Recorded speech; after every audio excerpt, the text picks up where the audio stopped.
Check, check. Check 1. Check, check. Check 1. Check, check. Check.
Ladies and gentlemen, if you have an empty seat next to you, if we can please scoot in so others can please sit. We also have spots here in the front. Please feel free to fill those in. We unfortunately can't have anyone standing in the room.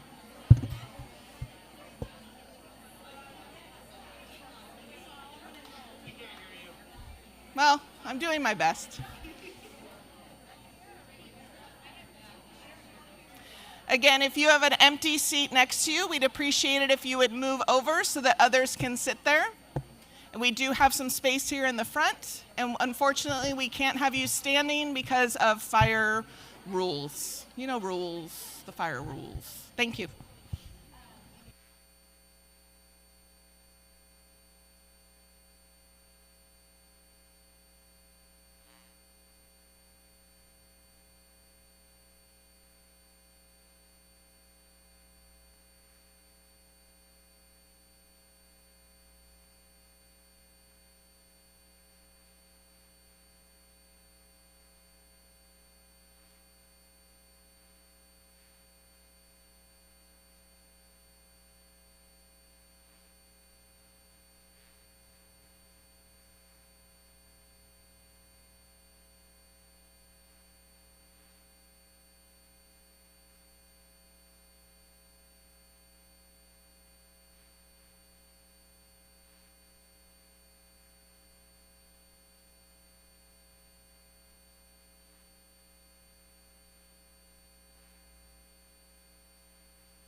Ladies and gentlemen, if you cannot find a spot to sit, the overflow room is open, so feel free to go on in there.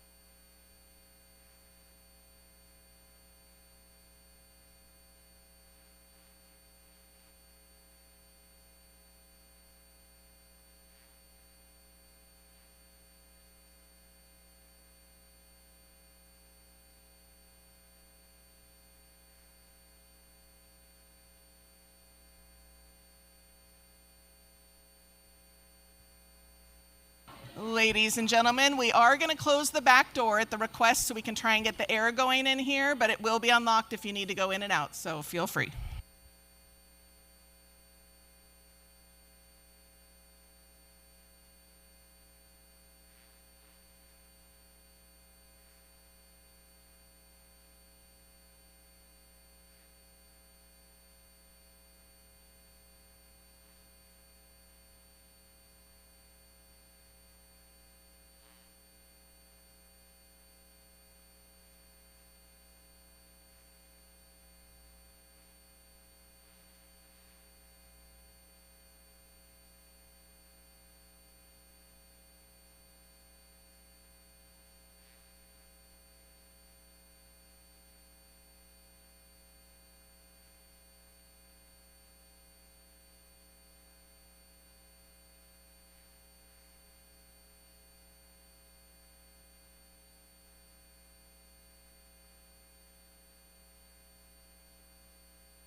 are now at capacity here and across the way, but there is a QR code out. Thanks.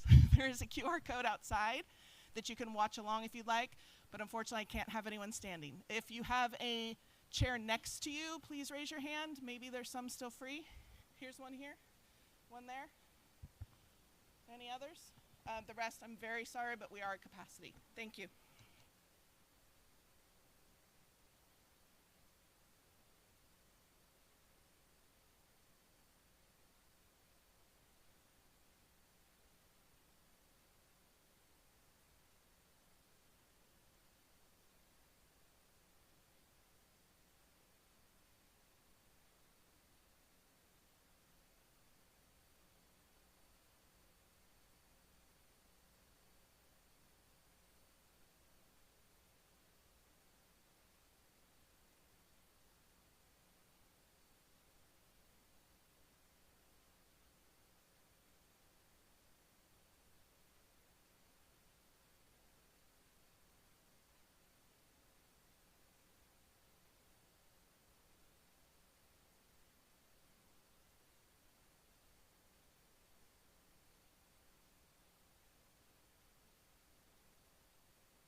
Ladies and gentlemen, we just received an announcement that at this time, the board will likely not be down until about 6:15 from closed session. Again, we just received an announcement that the board will likely not be here until about 6:15 from closed session. Thank you.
Good evening, ladies and gentlemen. I have just received word that we are looking closer to 6:30. Please remember that the old phrase, "don't shoot the messenger," still applies. 6:30-ish is what we're being told. Thank you.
Caps, are we ready to go?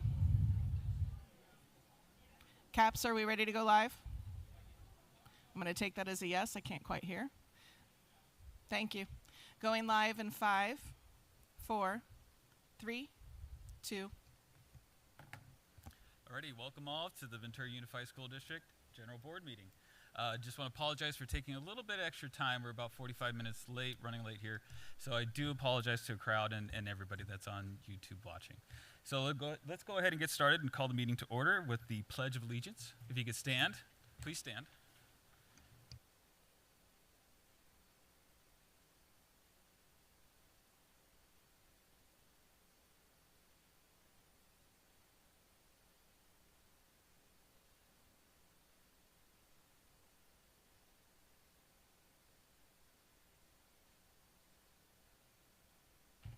Ready, thank you. Roll call, please. Thank you, President James Forsyth. Here. Vice President Shannon Fredericks. Here. Trustee Sabrina Rodriguez. Here. Trustee Dr. Jerry Dannenberg. Here. Trustee Calvin Peterson. Here. And Superintendent Dr. Antonio Castro. Here. Thank you. Alrighty, we have one statement to report from closed session. In closed session, the governing board took action to approve a separation agreement and general release for a classified employee identified by employee reference number CL129. The roll call vote as follows. The motion was made by Trustee Rodriguez. The second was made by Trustee Fredericks. The ayes are 5-0. Okay, moving on. Do we have superintendent report? Yes, President Forsyth, I just wanted to take the opportunity, given that tomorrow we will have 2 full weeks of school under our belts, to thank our students and our staff and our community for what has been a relatively smooth start to the year. And I wanted to thank everyone, because typically by the time we say this at the end of the meeting, a lot of people aren't paying attention anymore. So I just want to say thank you. Okay, thank you. Correspondence. Looks like We have no correspondence. Okay, thank you. Alrighty, we'll go ahead and move into public comment, and we're going to do 3 minutes, correct? 3 We have minutes, 3 minutes, yes. Thank you. Good evening, everyone. Based on the number of public comments we have, as we said, you'll have 3 minutes this evening. I will give you a 30-second warning, and the timer will indicate when time is up. Before we begin, we'd like to remind everyone about that the governing board recognizes the impact that civility has on the effective operation of the district. The board believes that everyone should be treated with dignity and respect in their interactions within the school community. The board understands that the First Amendment provides strong protection for speech. However, the board also expects that all speech, expression, and action will follow the norms of civil behavior on district grounds and in district meetings. Please remember that this meeting is streaming live, and we do have students who are attending tonight, and they watch our meetings as well. So please keep your language as respectful as possible. Please also remember that due to Brown Act rules, the board may not respond to public comments that are made. Please also note that the microphone at the podium is calibrated. There's no need to adjust it at this time. I will bring up the timer. And our first public comment will be Nicole Hogland, followed by Casey Rodriguez, followed by Carol Peak.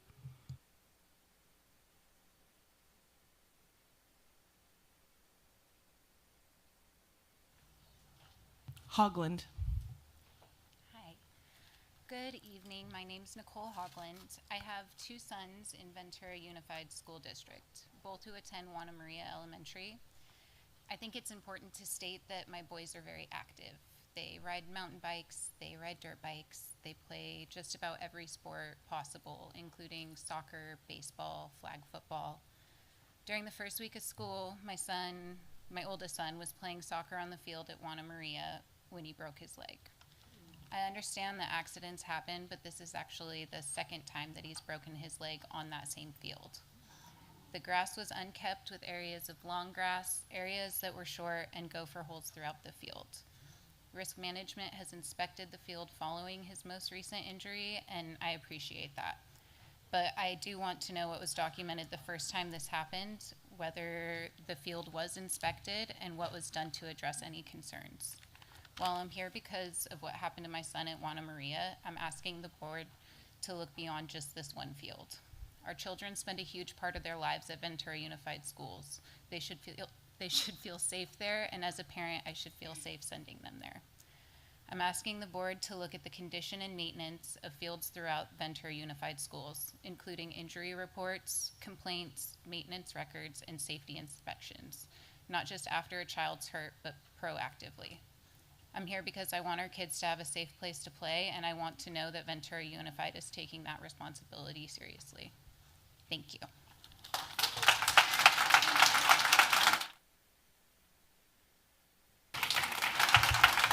Before we go to our next public comment, Casey, if you could just wait 1 second. Are both of our speakers up and working, Caps? Yeah, both of you guys should be on right now. But are those on? They're on? Okay. Thank you. Okay, Casey, sorry about that. You're next, followed by Carol, followed by Sonia Lowe. Haku, haku. This morning, many people gathered at the Ventura Fairgrounds to demand no data center in our city. Since I was unable to join them, the next best thing I can do today is request VUSD take a bold stand and create an anti-AI policy for students, educators, and admin. The environmental injustice that AI brings onto us is devastating, especially impacting marginalized and historically disadvantaged communities.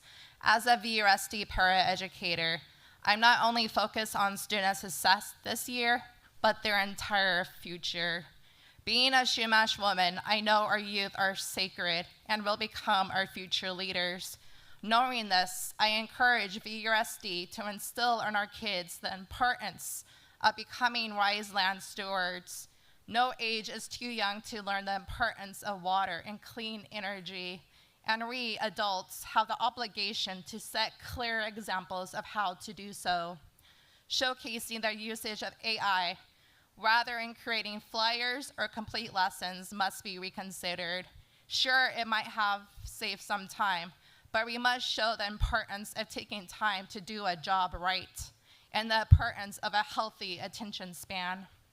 According to National Recreation and Park Association's website, 94% of US adults agree that it is important for children to learn about the environment and ways they can help be a good environmental steward. Lloyd Center for the Environment states children who learn and participate in the environment stewardship perform better in science, math, and reading. They develop critical thinking skills and learn to work collaboratively with others, which are essential for success in school and in life. VUSD, you have an opportunity to truly lead the way locally in wise environmental stewardship and clearly demonstrate how we care and prioritize our students' education and well-being today and in the future.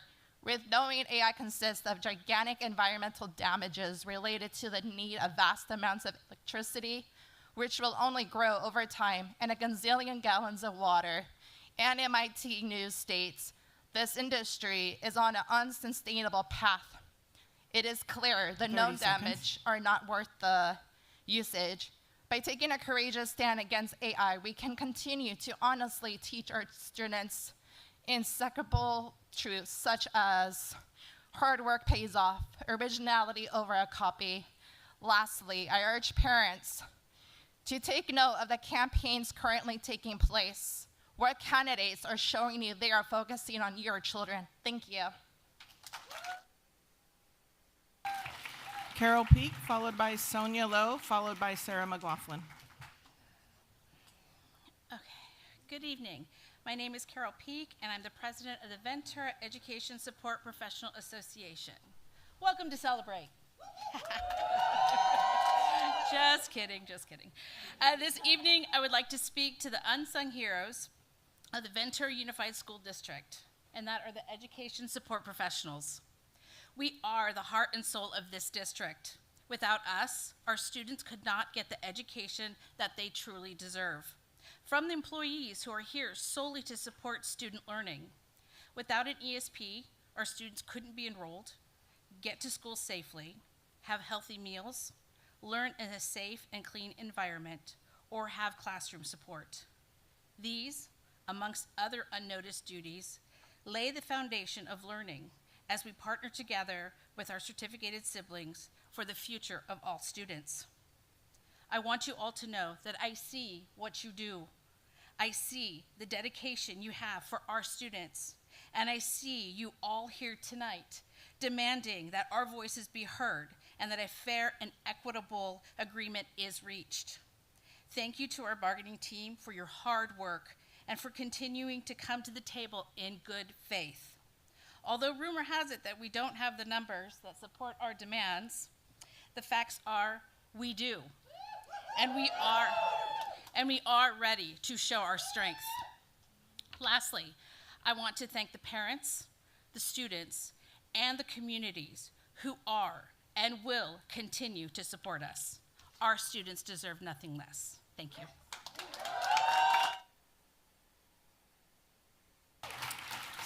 Sonia Lowe, followed by Sarah McLaughlin. Good evening.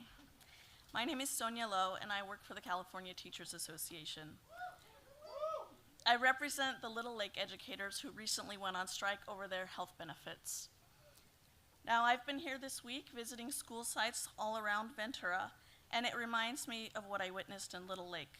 Morale is low, people are frustrated, but I've also seen people who are fired up, organized, and ready to stand up for what is right. Little Lake experienced a shift while they were going through impasse when people realized they had the strength to go all the way.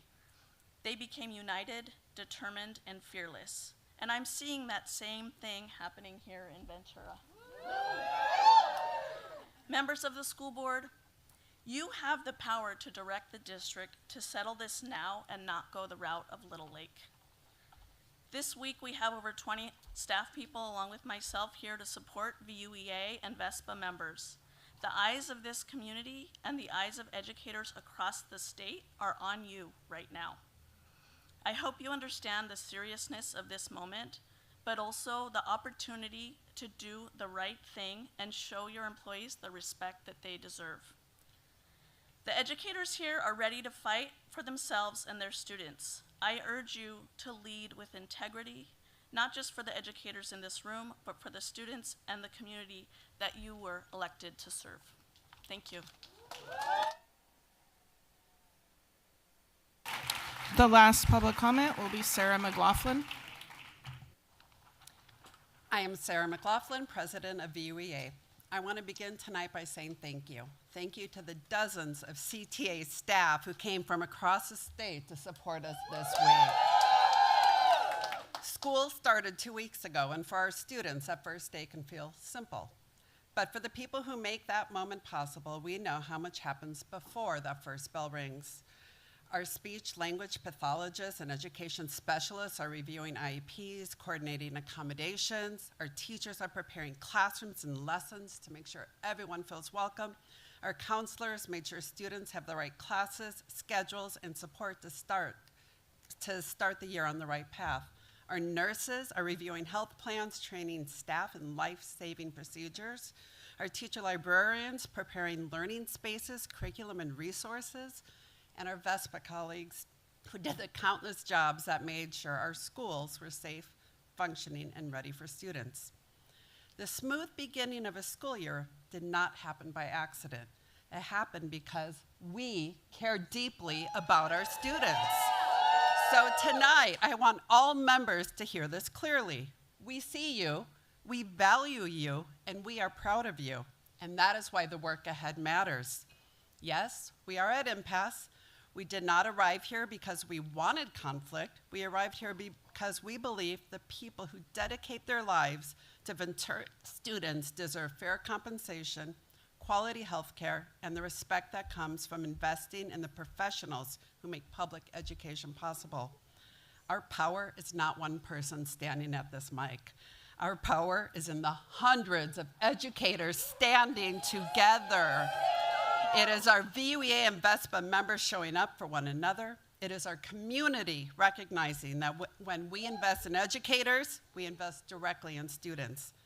To all members, do not underestimate your power. You made this school year possible. Now, let's bring that same determination to the work ahead. We have the power to win what is fair and what is deserved. Because when we fight for educators, we are fighting for our schools. And when we fight for our schools, we are fighting for our students. So let's show Ventura what unified looks like. Let's stand together. 30 let's seconds. stand strong. And let's stand for the educators and students who made Ventura Unified what it is. President Forsyth, that is all the public comment we have for this evening. All right, For thank this, you. We have one later, but not now. Will do. Thank you so much. And thank you, public commenters. I appreciate you. Thank you. So moving on, we have action item number 1 from Education Services, Mr. consideration. Mr. President, James? Yes. Can we give him a minute to leave the room before we continue? Yes, sir. Sorry. Okay, we're going to give this. We're going to take a. We're going to give it a couple minutes for the room to clear. And then Yeah, I'm we'll sorry, move I'm on. having a hard time hearing, so. No, I was having a hard time hearing, knowing where we were. Thank you.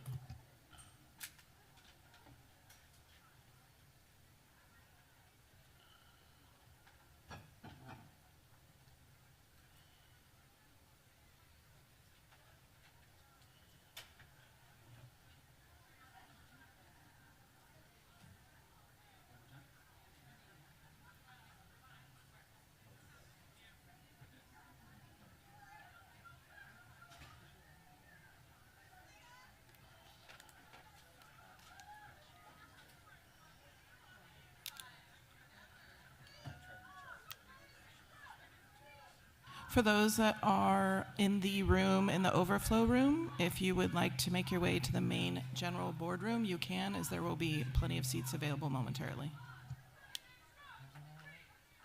What?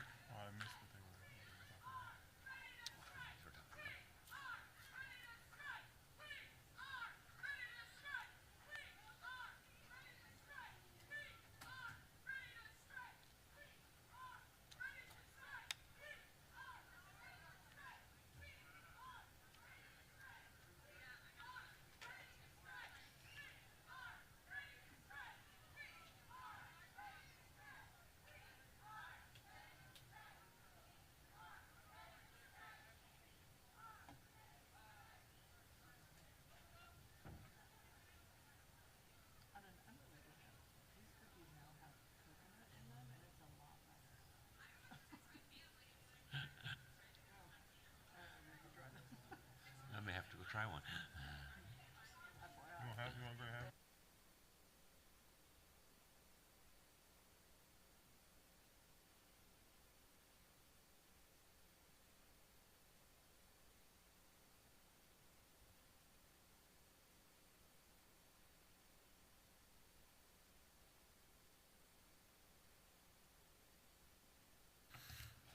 Alrighty.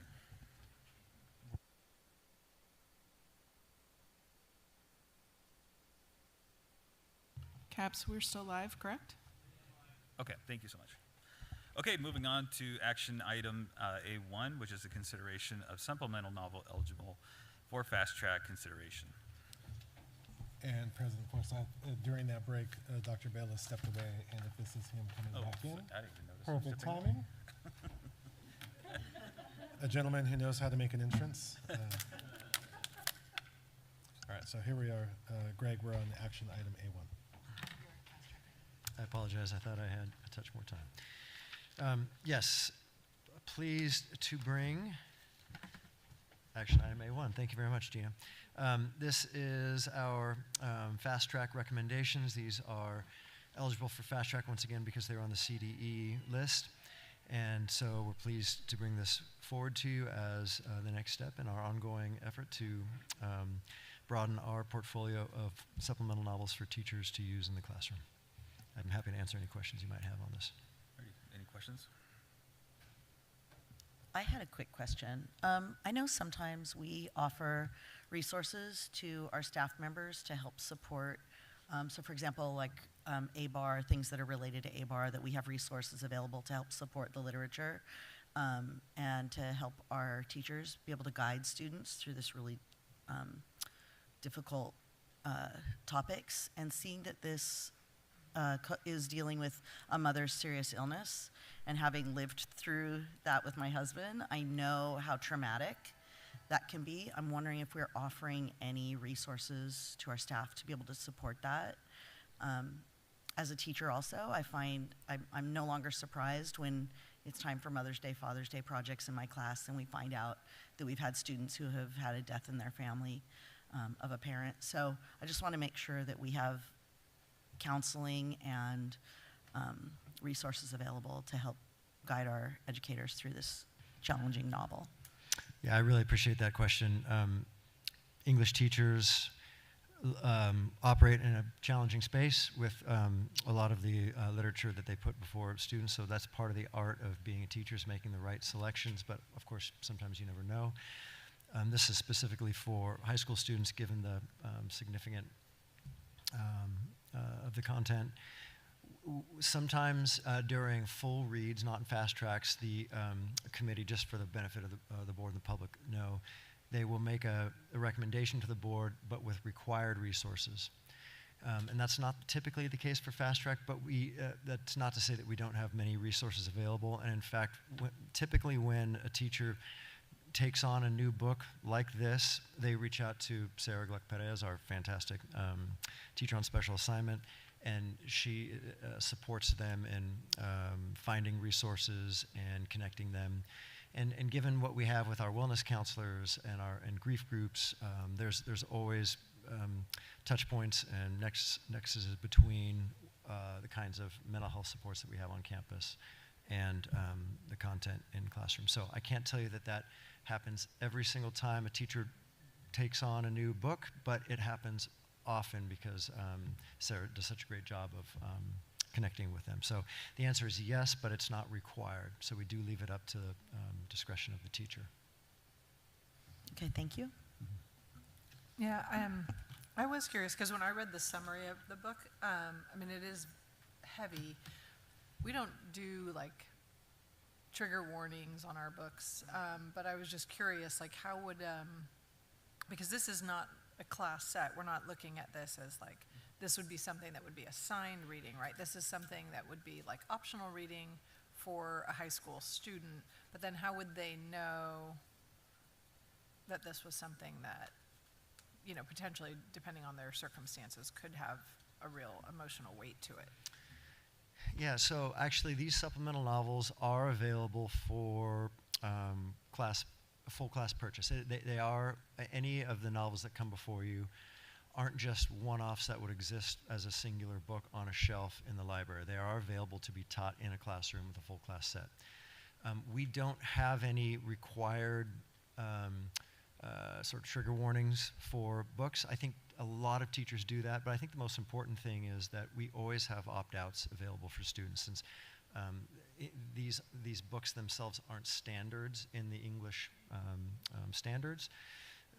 They can be opt-out by the parent, by the student, and so they can be provided an alternate reading assignment. So that's how we operate with books with challenging materials that students might struggle with.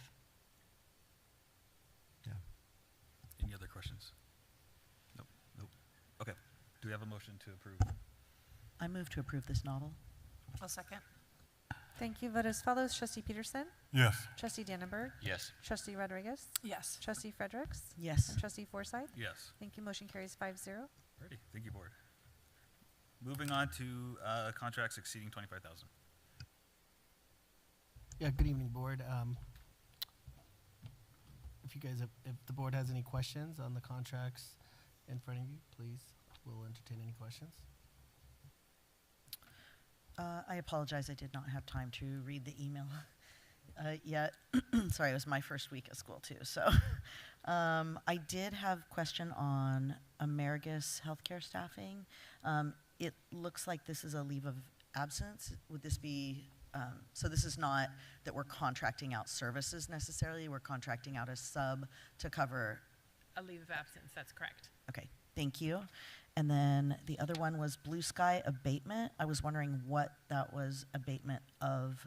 Like, is it mold? Is it asbestos? So there's two different sites in question here. One was at Ventura High and one was at Buena.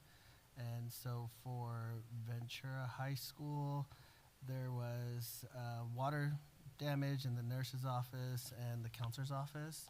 And then Buena High, there was a water leak to the HVAC unit in the classroom. And there was also asbestos abatement as well. Yeah.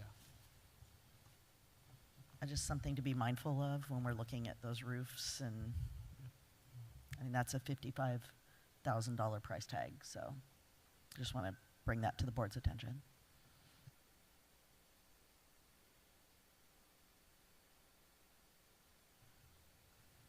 I'll move approval. Second. Thank you. Vote as follows. Trustee Peterson? Yes. Trustee Dannenberg? Yes. Trustee Rodriguez? Yes. Trustee Fredericks? Yes. And Trustee Forsythe? Yes. Thank you. Motion carries 5-0. Alrighty. Moving on to B2, consideration of resolution number 26-21, declaring 4 surplus properties as exempt surplus land. Where's Dr. Mirza? Thank you. Yeah, good evening, board. So this resolution, got with legal counsel, and as we're preparing, potential purchase sale agreements with our 4 properties that we declared surplus, looking at the Surplus Land Act and the notification requirements, we looked back at when these properties were initially declared surplus, and with the advice of legal counsel, we are advised to go through this resolution, changing that designation from just surplus to exempt surplus properties. Okay. Any questions from the board? Move approval. Move approval. Second. Thank you. Vote as follows. Trustee Peterson? Yes. Trustee Dannenberg? Yes. Trustee Rodriguez? Yes. Trustee Fredericks? Yes. And Trustee Forsythe? Yes. Thank you. Motion carries 5-0. President Forsythe, before you move on, if everyone can please be sure they're speaking into the microphone. We're having some complaints online that folks can't hear you all. Thank you. Alrighty. Thank you so much. Okay, moving on to number 3, consideration of resolution 26-22, approving sale of property for community housing at 96 McMillan, formerly known as, or former Washington Elementary School. First read, and we have Dr. Mirza again. Yeah, so good evening, board. So we have Landis Graydon here from DCG Housing, our real estate consultant. He's going to come up to the podium and kind of walk through the process of what the district has gone through to get us to here. Good evening. Pleased to be here. What I'm going to say applies to item 3 and item 4 on your agenda, but I can come back on the next item. Starting with your 7-Eleven process, I just wanted to highlight for you as a board that you've gone through a very thorough and extensive process to get to this point where you are considering actual binding agreements. As you know, one of your required steps was to convene a community group called the 7-Eleven Committee and seek their recommendations after they've studied the sites to come to the board and make recommendations for potential reuse of those sites. And it is a recommendation. So you went through that process. You then had a town hall where you invited the entire community to weigh in on any site that was on your list to just garner communication, ideas, thoughts, and I was present and I thought it was a very thorough discussion. Folks came up and shared what they felt were good reuses of the sites. Holding a town hall meeting isn't something that a lot of districts follow, but districts, as you want to make sure that there was ample opportunity for community engagement and involvement and transparency. So you did add that step. That was then followed up by a very thorough RFP, which called for workforce housing, leasing, or for sale for the 4 sites mentioned in your resolution. The RFP period was open for a period of time, and there was opportunities for there to be open house as well as online community forum for anyone who had questions, thoughts, concerns about the RFP itself. We were able to answer questions. And we also were able to respond in writing to anyone who had questions. That then led to a review of the proposals received per site. And because the board elected to go the waiver route, you had the opportunity to negotiate specific terms that you felt were in the best interest of the district and the community. In contrast, state code, state education code mandates when the district disposes of real estate, if it doesn't apply for a waiver, which isn't guaranteed, it's required and obligated to sell to the highest bidder regardless of what those terms are. The dollar amount governs that process. So you wanted to have more involvement as a district to make sure that whatever you brought forward for your consideration was what you felt was in the best interest of the district, which gave you the opportunity to then review the RFPs, select those that you felt were, I would say, the most interesting considering your stated priorities. And we conducted interviews. And then of the interviews, you invited the finalists to have a final opportunity to present terms. Once those were received, then you appointed your designated negotiators. And that began a process of, which probably took a couple months of negotiations that were intended to make sure that the district's position to the best of your abilities was protected, given market dynamics. So you went through a very thorough negotiation process. There were a lot of conversations in closed session. In closed session, the community was always at the forefront of your perspectives. And we are now here tonight because negotiations have concluded, and you have this particular opportunity in front, purchase and sale agreement for your consideration before you tonight. So I'm happy to answer any questions. Yeah, go ahead. Landis, thank you for being here. A lot of echo. Okay. You said lean in, so I'm going to not lean in now.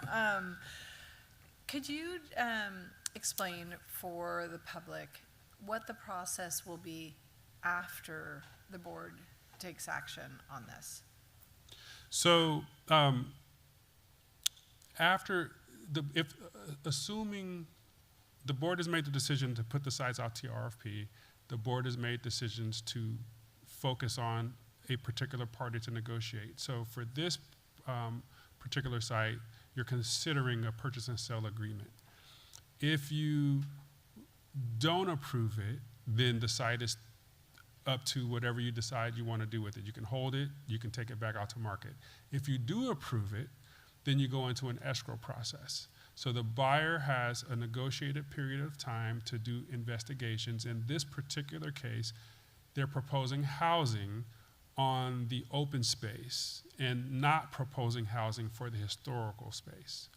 They then will enter into a process with the city of Ventura, which then becomes the jurisdiction that will have responsibility for considering any future proposed housing applications.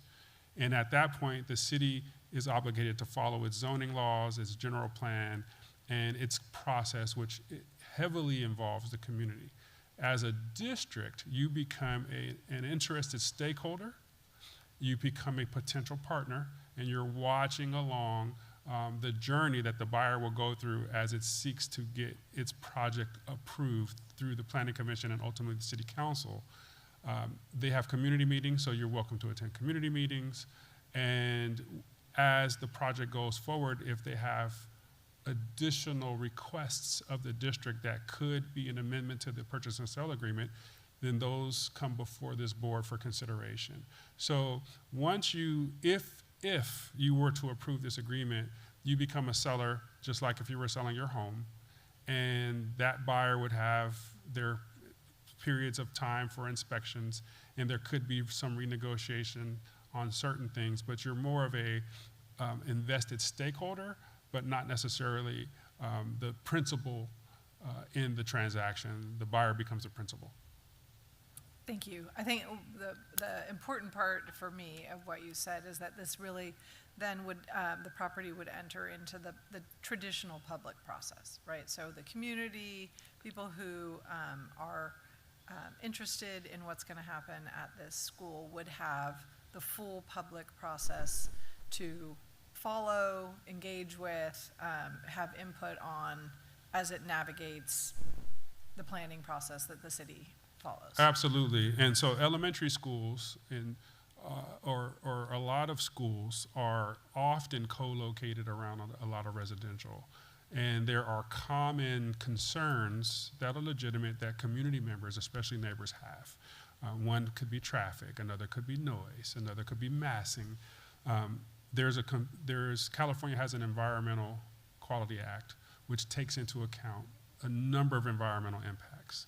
So the applicant is required to follow the city process. And so there is a tremendous amount of oversight that takes place on any because it's just a proposed application. So community environmental impacts are going to be very important for the applicant to work through with the city. And there will be required community meetings, especially the sphere of influence. And the city has jurisdiction over anything that has to do with the proposed housing. And it is a robust process. And then I was wondering if you could just also clarify a little bit.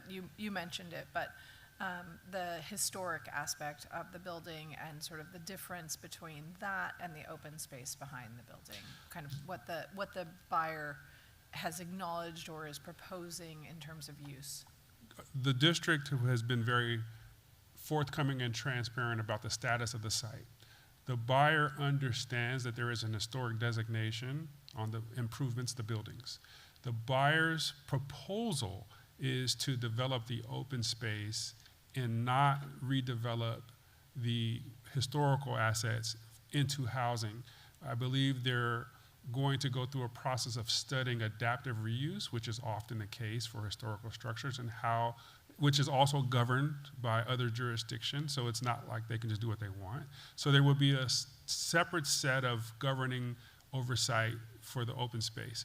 And within the open space, the city has already established zoning criteria, which has setbacks in any required open space and how roads flow and emergency access. Those laws are already in place. So the proposer or the applicant has to follow whatever the city's jurisdictional guidelines and ordinances already are in place, and then they will have a negotiation between those parties. And so if the city has determined that they need a certain amount of set aside for open space, or the roads need to flow, or traffic studies, the city will have jurisdiction over all those issues. Of course, as many as you have. So, and then I wanted to see if you could kind of explain, I think the district has gone about this process as publicly as we can, right? There are a lot of aspects of this that we are not able to discuss publicly. But in terms of what we did in order to ensure that we would have the greatest amount of flexibility, because I do think it's really important that, this process can kind of unfold in two directions. One is you just take the highest amount and you don't have any say in kind of what that is, and we chose a different route. And can you kind of just highlight again for that? Sure. This board has prioritized the district's needs as well as has, I would say, the greatest positive impact on the community. And so I feel that you have added additional layers to ensure that there is robust community participation and information sharing. So you held a town hall meeting, you walked through the sites, you invited anyone who wanted to speak on the process or the sites to speak without interruption, and that was a major component of your communication plan that you have for the community. The RFP process was very open, very well advertised, and anyone had the opportunity to make a proposal. And you considered all proposals. So you did not discriminate from any proposal, but you did synthesize those to select those that were in your best interest. You then had robust discussions about what was in the best interest of the district.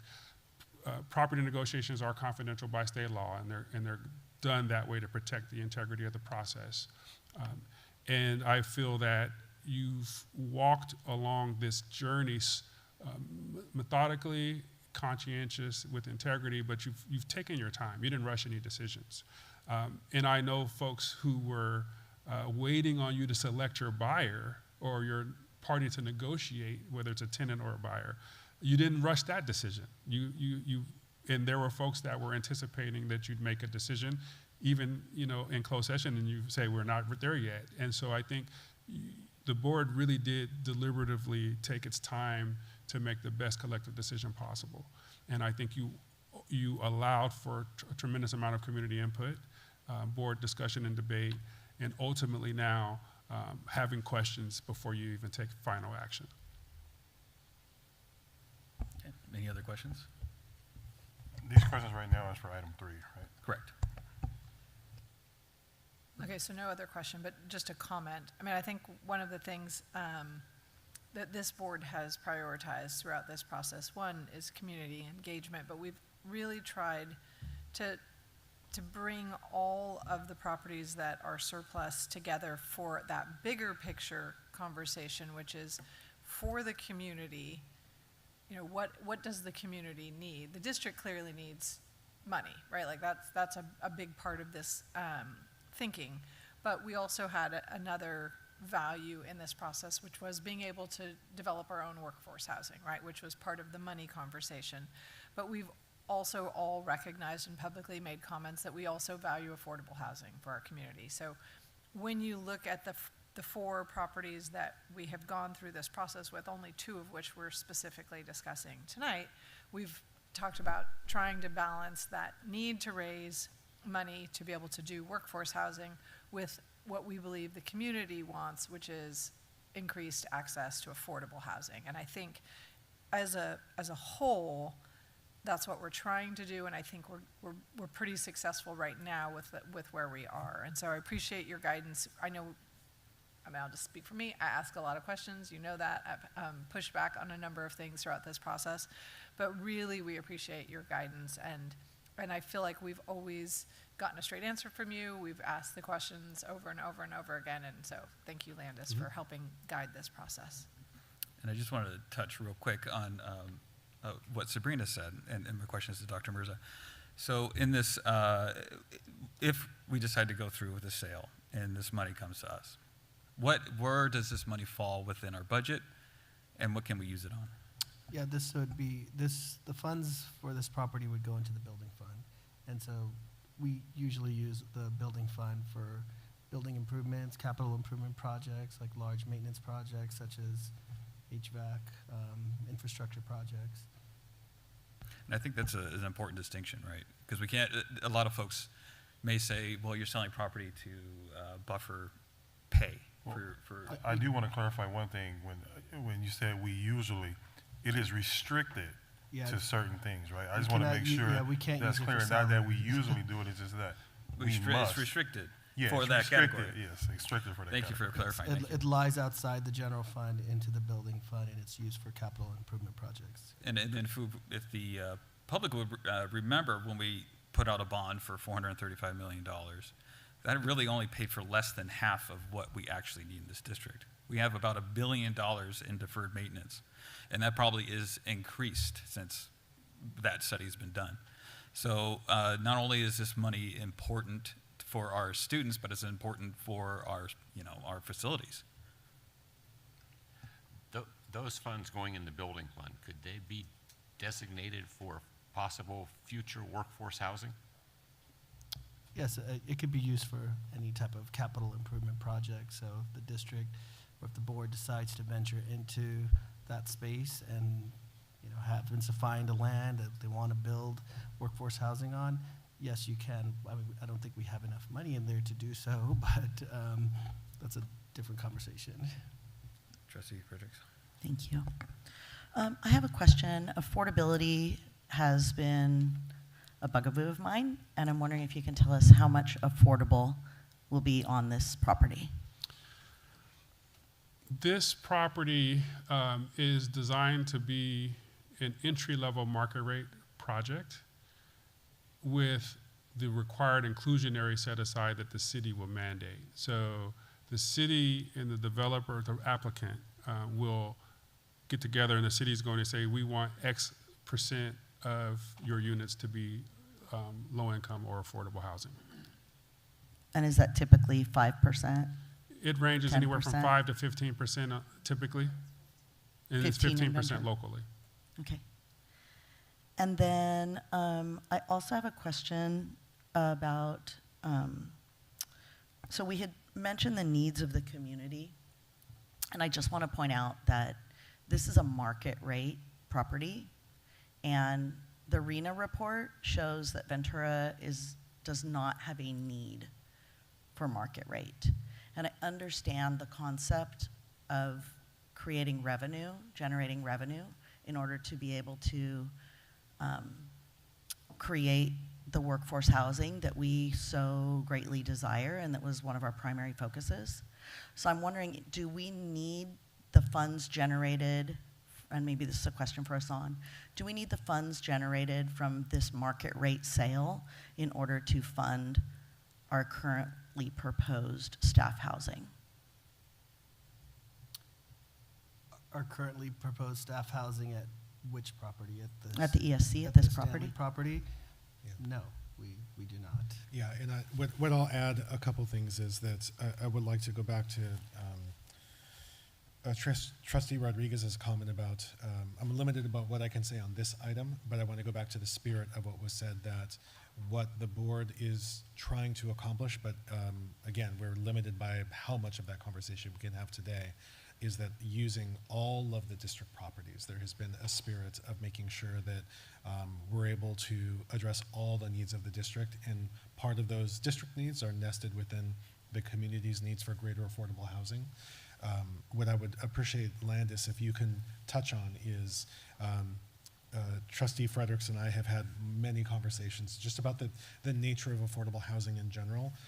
If you could touch on this ongoing tension between how developers use market rate housing to be able to afford the affordable housing, and in that, if you can please touch on the fact that by doing so, it creates a little bit of a buffer and distance from other solely affordable housing developers and the tensions that they sit in as it relates to access to capital, in particular LIHTC or low-income housing tax credits, because in one instance, sometimes and often, developers that have a mixed product and different capital stacks can get to that outcome sooner versus, not always, but often, those developers that are requiring the low-income housing tax credits and a more heavy reliance on that, what some of the tensions that they carry and what the distance between project completion could look like.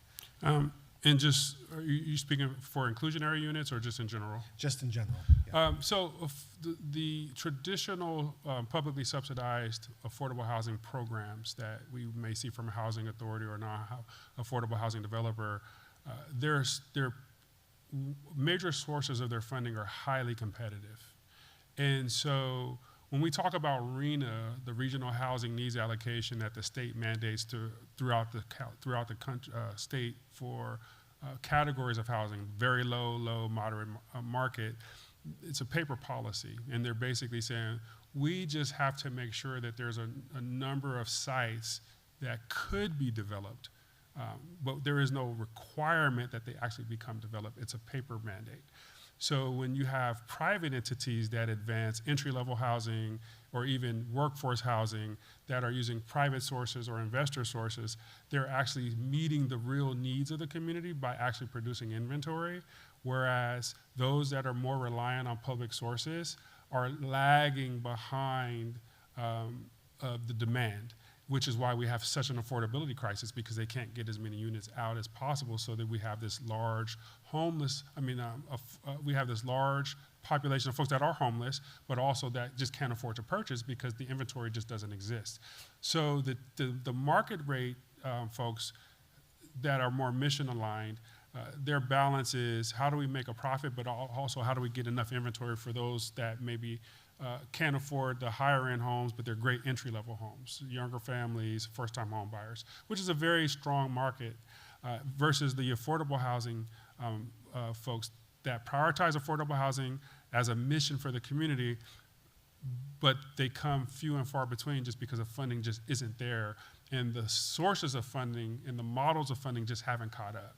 So while we do have RHNA certifications throughout the state that says we on paper do have inventory that can be developed, it really isn't doing much to solve the housing crisis that we hear about.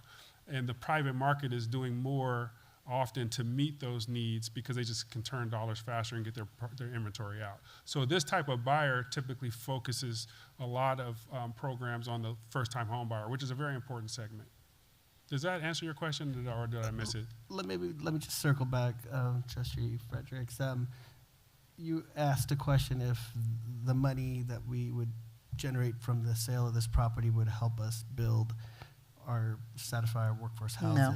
I asked if it was required in order for us to accomplish our mission at this property. Yeah, no, for that specific answer, I would say no. But going back to the building fund right now, it started off the previous fiscal year with a balance of $7.5 million. By the end of fiscal year 25-26, we approximately spent $4.4 million. So there's only $3.6 million remaining in that. So this would help to replenish that coffer, which could help continue to take care of our facilities that we have. And I know we're not moving on to number 4 yet, but related to that, in anticipation of the $39 million that were offered on that property, that will also help with our coffers. I'm just trying to make the point that, again, our community, I love the idea of a lot of different types of housing, but I would argue that this builder is not doing the affordable out of the kindness of their heart, more as just out of the requirement. And for me, this is much more mission-driven, that I would like to see I would like to see greater affordability. I don't feel that this project meets my needs.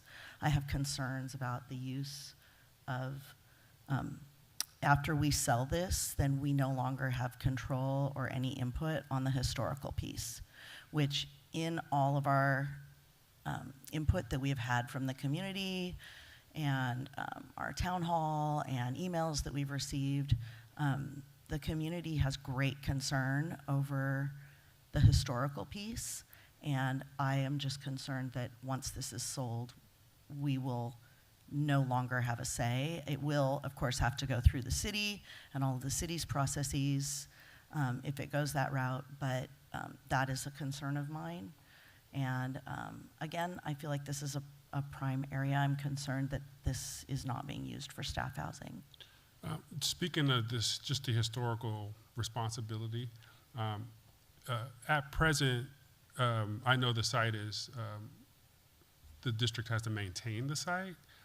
I think in the event that this is sold, then there is the opportunity for the historical piece of property to become productive for community good. And it will still be the community will have a place to go at the appropriate jurisdiction, and it will be a heavily regulated process. So whoever ends up attempting to redevelop it adaptively will have to do so with the community standing right there holding them accountable with the appropriate governmental agencies and oversights that are specifically designed for that purpose. So even though the school district's mission is education and not historical preservation, the historical preservation jurisdictions are still going to be governing that site. And probably at a more effective way, because that's what they do every day. And you don't have to worry about, not that you worry about it, but it's probably, with them controlling it, it brings that site, it gives the site the opportunity to come back into productive use. How long has the Washington School been, how long ago did we pull out of the Washington School? And what year, I guess I'd say? 93? 2020. The school district stopped using it in the 80s. In the 80s. So it's been in our possession, not used by our district since 1980s, roughly. Well, not used as a Ventura school. Unified School. Yeah, correct. Since the 80s. Thank you. That actually kind of brings up one of the other points. We had the discussion of the difference between using public funds and using private industry in order to build housing. And yes, there is competition for the public funds, the funds that tax credits and things that public agencies can use in order to build affordable housing. However, it doesn't mean that it's not there. And there are agencies across the state that are currently accomplishing that mission. So I just want to, and Landis, you have been an incredible wealth of knowledge throughout this process. So I don't want you to, take my pushback as questioning your ability, because I have been just awed by the amount of knowledge that you've brought to this process. So I feel like it has been a very thorough process, and I want to thank you for that. But I would push back on the idea that if we have had this property for this many years, I feel that it is a missed opportunity on our part not to try to create and work with an entity to create affordable housing, specifically affordable staff housing on this site, even if it takes a little bit longer than private. Okay, so we do have a public comment, and we could go to deliberation, but is there another question before we move on? Landis, you made a comment about this this buyer having a specific kind of price point in mind. Can you elaborate on that?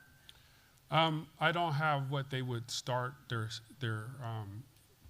entry-level sales price, but go ahead. No, but because I think sometimes when, at least, for I think in Ventura, if you say market rate, it's sort of triggering, right? Because market rate is kind of crazy expensive in Ventura. So you had mentioned that they had that they were looking more at a first-time buyer entry level.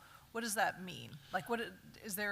Are there any kind of metrics around that? Yeah, I don't have the numbers in front of me, but I can. When we did ask, who is your target demographic? Entry-level first-time home buyers, which are typically priced out of the general market because it's too expensive. So, developers have different product types, which is different types of homes and townhomes, single-family homes that they sell.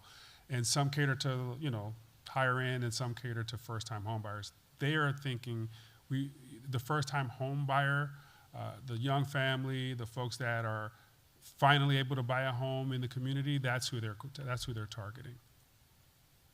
And just to push back, they can say that now, but that doesn't necessarily mean they're in any way restricted to that, right? That's Absolutely. The model that they're looking at for now, based on the process as it unfolds with the city and the community. That might change, but that's essentially right now what they're envisioning for this. Correct. And so part of diligence for them, they will go through a very formal market study.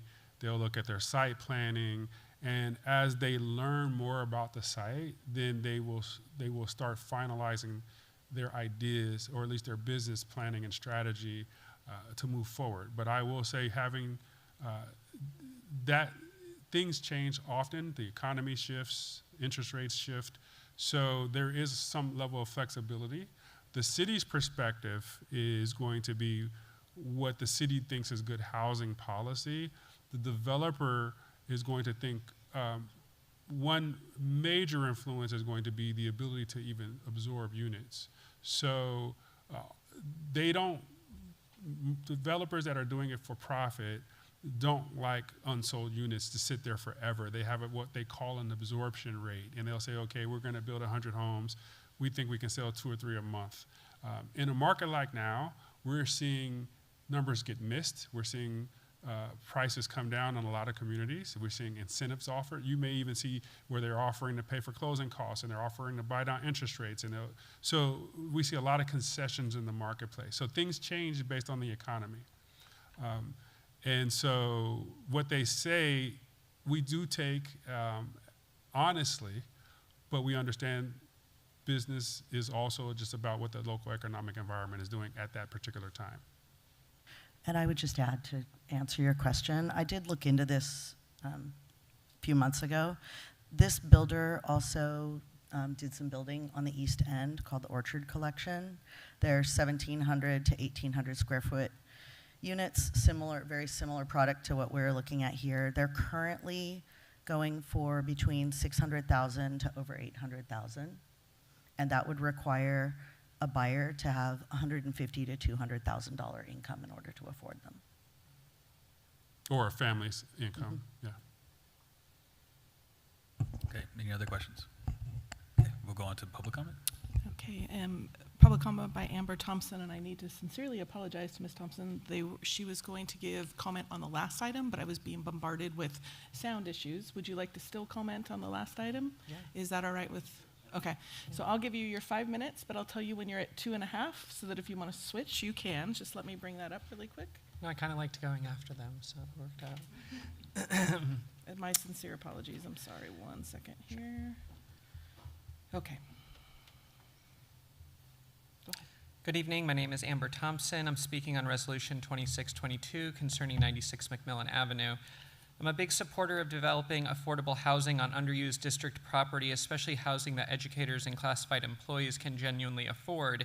But my experiences in business have taught me to distinguish between the stated purpose of a transaction and the obligations that are actually written into an agreement. This resolution says this sale will help address affordable housing and improve employee recruitment and retention. Yet the purchase agreement does not appear to require a minimum number of affordable units outside of the city's threshold, and its employees' right of first refusal applies only if the developer chooses to include below market rate units, if the developer chooses. That means the agreement's workforce housing benefit is not guaranteed. If the district intends this sale to support employee housing, those commitments should be written into the agreement, not left to a developer's discretion or described only as a goal. I think it would be helpful if there's full disclosure of the independent appraisal, the expected net proceeds after transaction costs, and an analysis showing why an outright sale creates more long-term public value than retaining ownership through a ground lease. I also have a procedural question. Maybe Anthony can help with this when he gets back. The agenda calls this a first read, but the agreement carries today's effective date, and the resolution is drafted to take effect immediately upon adoption. Is tonight strictly a first read with no authorization, or could this agreement become binding tonight? And was this by accident or by design? I think we need to know if any material changes will return to the board publicly after tonight.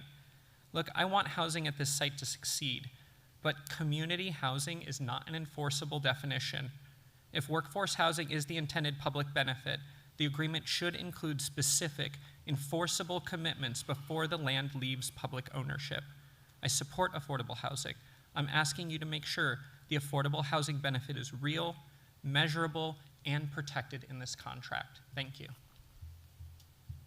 Okay, and were you going to give comments on the last item still? Can I go after the next presentation again? Oh, you want to change it to 14B4? No, I just mean like I liked the, do I have to go before? Is there going to be another presentation or no? So you had 14B2, which was the last item that they already approved. Okay. Then you just did 14B3. Were you wanting to then speak on 14B4? Yes, on the 255 Stanley. Oh, okay. Then I'll come back to you for 14B4. Thank you. Alrighty, is that it for the public comments? Anthony, Amber asked a question of you. I don't know if you heard it. It was about procedurally, this is listed as a first read, but the effective date on the contract is today. So As always, the board has a discretion to take action on the first read and or the second read, so there's no inconsistency with how the document and the agenda is put forth. Okay, board deliberations. Any other comments, questions for the other board? Any board member? Okay, so if not, is there a motion to approve the resolution? Move approval. Okay, we need a second. Second. Thank you. Vote as follows. Trustee Peterson? Yes. Trustee Dannenberg? Yes. Trustee Rodriguez?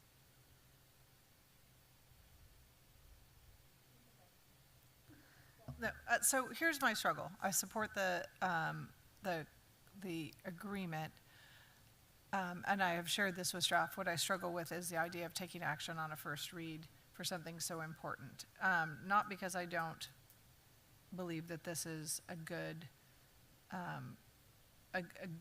agreement, and I think it is consistent with the board's values, but I do think it's important to have the community input. So I'm a no. Thank you. Trustee Fredericks? No. And Trustee Forsythe? Yes. Thank you. Motion carries 3-2. Okay, thank you, board. Moving on to consideration of resolution, oops, that was number 3. Consider resolution number 26-23, approving sale of community housing, 255 Stanley, which is the Education Service Center. Dr. Mirza.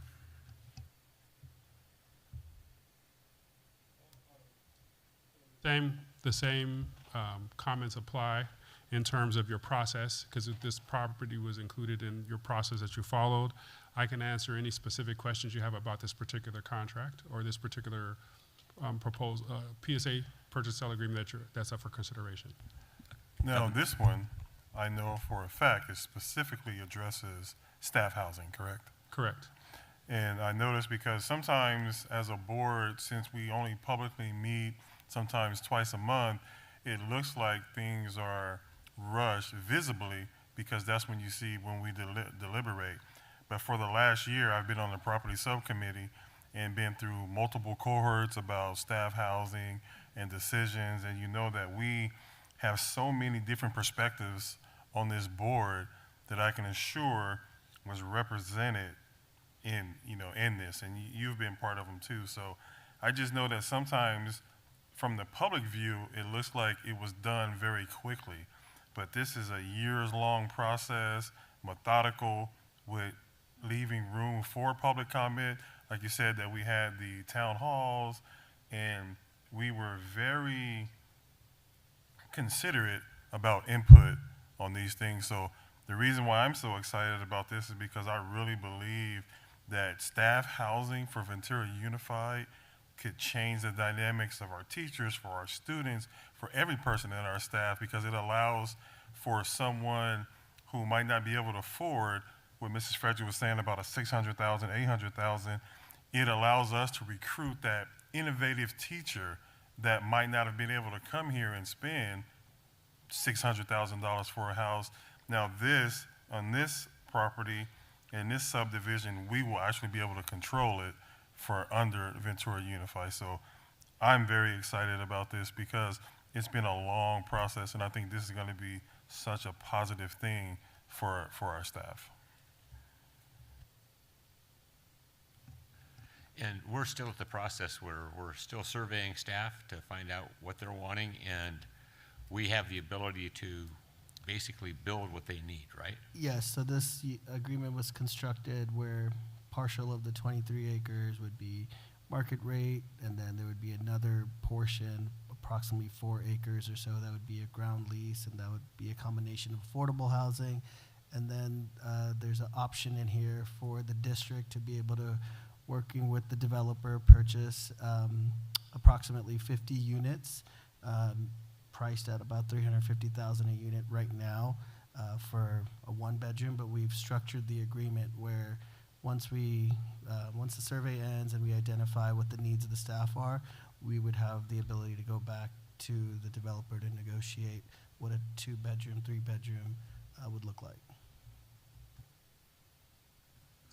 I think, for years when we've talked about surplus housing and workforce housing, we were really looking at what's possible. And I think when you see what's being proposed for the ESC, it is a representation of so many things that the community can benefit from, not only housing, general housing that the community needs, but affordable housing with an affordable housing specialist, workforce housing for our district employees, and amenities for the community that we know that they're interested in. And I just think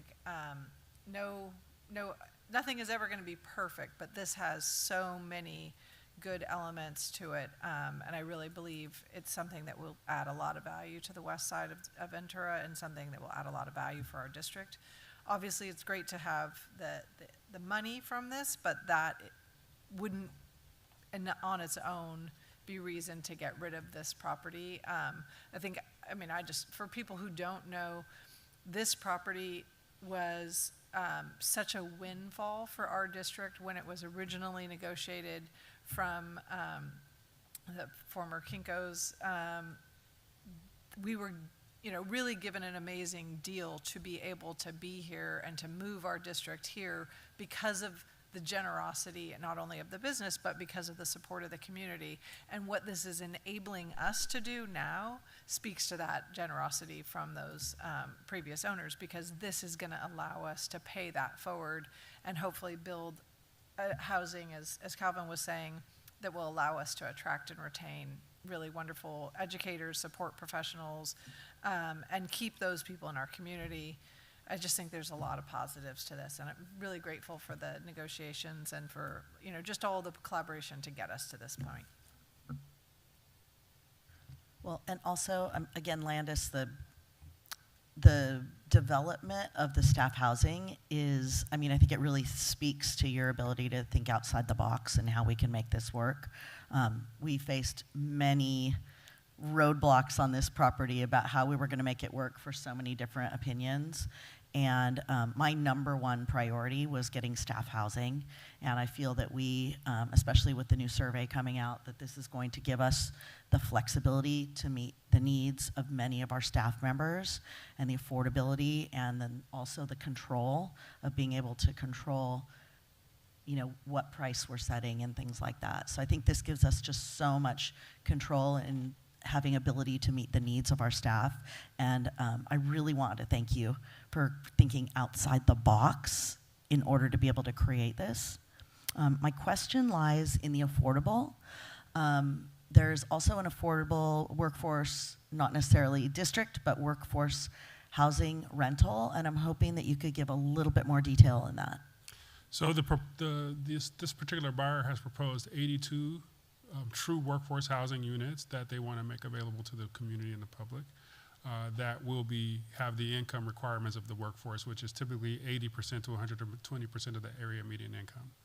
And so those are built into their planning that they will construct and operate as an amenity for the community. And they will be managing those? They will be managing those. I believe they're bringing in a professional affordable housing, workforce housing operator that has participated as part of their team that does that for a living. Thank you. Mm-hmm. And I just want to thank you, Landis, for negotiating and supporting us in this endeavor. I think voicing the same sentiments that my board has, that our commitment to workforce housing is true. We are attempting to try to get affordable housing to our staff, and we're almost there. I think we're going to probably, if we approve this, we'll be one of the first, if not the first, district in the county to have workforce housing, to have it pen to paper. One concern I have, and this is a community concern, is the traffic situation. I think any new development, there is going to be a traffic situation. The size of the property is quite large for development. One of the major concerns is the getting onto the 33. Can you explain that process? If the community says there's too much congestion there, where do they go? Who do they see? They don't see us. No, they see somebody else. They don't. So traffic is often a very. So I was the planning commissioner for 8 years, and when we have proposals, traffic is on everyone's list, including ours, representing the community that we live in as a planning commissioner, and we take that work very seriously. But the California Environmental Quality Act covers traffic, noise, and other things. So there often are traffic studies required and mitigations. So if it's determined that there are traffic issues, it's incumbent upon the applicant to solve those, or they don't get an approval. So their approval is contingent on meeting traffic and other environmental needs, as well as other requirements that the city's gonna have jurisdiction over when it comes to zoning and general plan. And part of that process is that they're going to have another exit and entrance point. Is that true? My understanding, yes, possibly. They will be required. Required, that's what so, I meant. And what happens inside a city application, just for those, I'm speaking mostly to the community, is when someone applies for a development entitlement, they fill out an application. It comes through planning, but planning routes that. So that goes to Public Works, they're looking at traffic. It goes to the fire department, they're looking at emergency access. It goes to all the different departments who will have some role on that future community, and they all have their requirements, including landscaping and setbacks and how high the buildings can be. So every department weighs in on an application, and they all have their own requirements. And that applicant has to satisfy each requirement. So Public Works will look at that, Fire will look at that and determine, these roads are too narrow, so we need to see you put in a hammerhead. We don't like this ingress egress. We need you to change this. We need traffic mitigation here. So the city does that, and an application then goes for a public hearing after having at least several community meetings before it's considered by the commission, and then ultimately city council if it's on appeal. So traffic, in addition to the other ingress, egress, emergency and fire access are all part of the city's jurisdiction and review process. And that was probably the chief concern, is about the Thomas fire happened here 2017, and getting out for the Avenue residents was a challenge. So now we're adding more residents. So fire is going to look at it, city's going to look at it, and hopefully we'll have a better plan. Yes, so not only is fire going to look at it, but they have certain areas designated specifically on the site that are more fire risk than others. So there's the cities, because they learn, right, and public safety learns, and they impose additional life safety measures. That's after some of the great earthquakes that we've seen more retrofit standards. And so fire is a major concern, and part of the initial diligence that the applicant, the buyer, developer goes through is how do we meet the requirements that are set by the state, the city, the county in terms of fire. They can't bypass any of those steps. And if they aren't able to mitigate those, they may not have a development. Gotcha, thank you. Landis, Trustee Fredericks kind of mentioned this in passing, but I wanted to really highlight one of the most exciting things about this is that it may allow us to do what I don't know that anybody has ever done at least in the workforce housing front, which is to do workforce housing without raising a bond from the community, or looking at workforce housing subsidies that are like federal and state subsidies for affordable housing, which largely block our educators from being able to participate in workforce housing because they don't meet the income requirements. So when we started this workforce housing journey, is it 4 years ago? Yeah. As excited as we were, the most disheartening part was to learn that, like, oh, well, you're going to need to pass a bond. And we had just passed the first bond in our community's history for 25 years. We knew that was not an option for us to go back and try and pass another bond. And this really is groundbreaking because it would allow us to do something without passing a bond, without adding to the tax burden of the community, and using the resources the district already owns to build something that directly benefits not only our community, but our workers. And I think that part cannot be oversold. It really is. And you had this great idea and you brought it to us, and we're so grateful that we can be a part of it, because if it works, which we all hope it will, this is going to be a whole new path forward for people. So thank you. You're welcome. Yeah. Any other questions? No, move to public comment. Great. Amber Thompson, let me just bring up your timer. Oh, I'm going to withdraw my public comment. And they're withdrawing their public comments, and no other public comment for this one. Thank you. All righty. Any other deliberation? If not, we'll take a motion to approve. Move approval. Second. Thank you. Vote as follows. Trustee Peterson? I'm excited to say yes. Trustee Dannenberg? Yes. Trustee Rodriguez? Again, for the same reason that it's a first read, no. Trustee Fredericks? Yes. And Trustee Forsythe? Yes. Thank you. Motion carries 4-1. Okay, thank you. Alrighty, moving on. Thank you, Landis. Thank you, folks. Appreciate you. Thank you, thank you. I came back at 6:40. Alrighty. We'll do 8:30 because you came back. We'll take a break. Oh, Okay. no, we're taking a break. We're doing a break. 8:13. Thank you. Taking a break? We'll be back at 8:13. Thank you.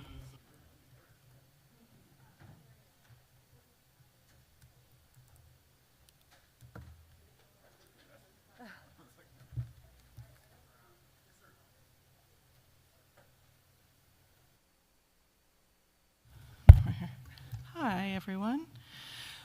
We are going live in 5, 4, 3, 2. Alrighty, welcome back.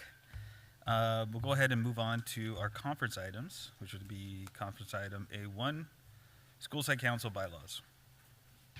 Dr. Bayless. Yeah, thank you very much, President Forsyth. This is a review of an item that the board has seen before. So many of the slides are reviews, but for the sake of summary and discussion, I've offered a few additional things regarding the recent change in School Site Council and SIPSA, which is Single Plan for Student Achievement Procedures, including the bylaws.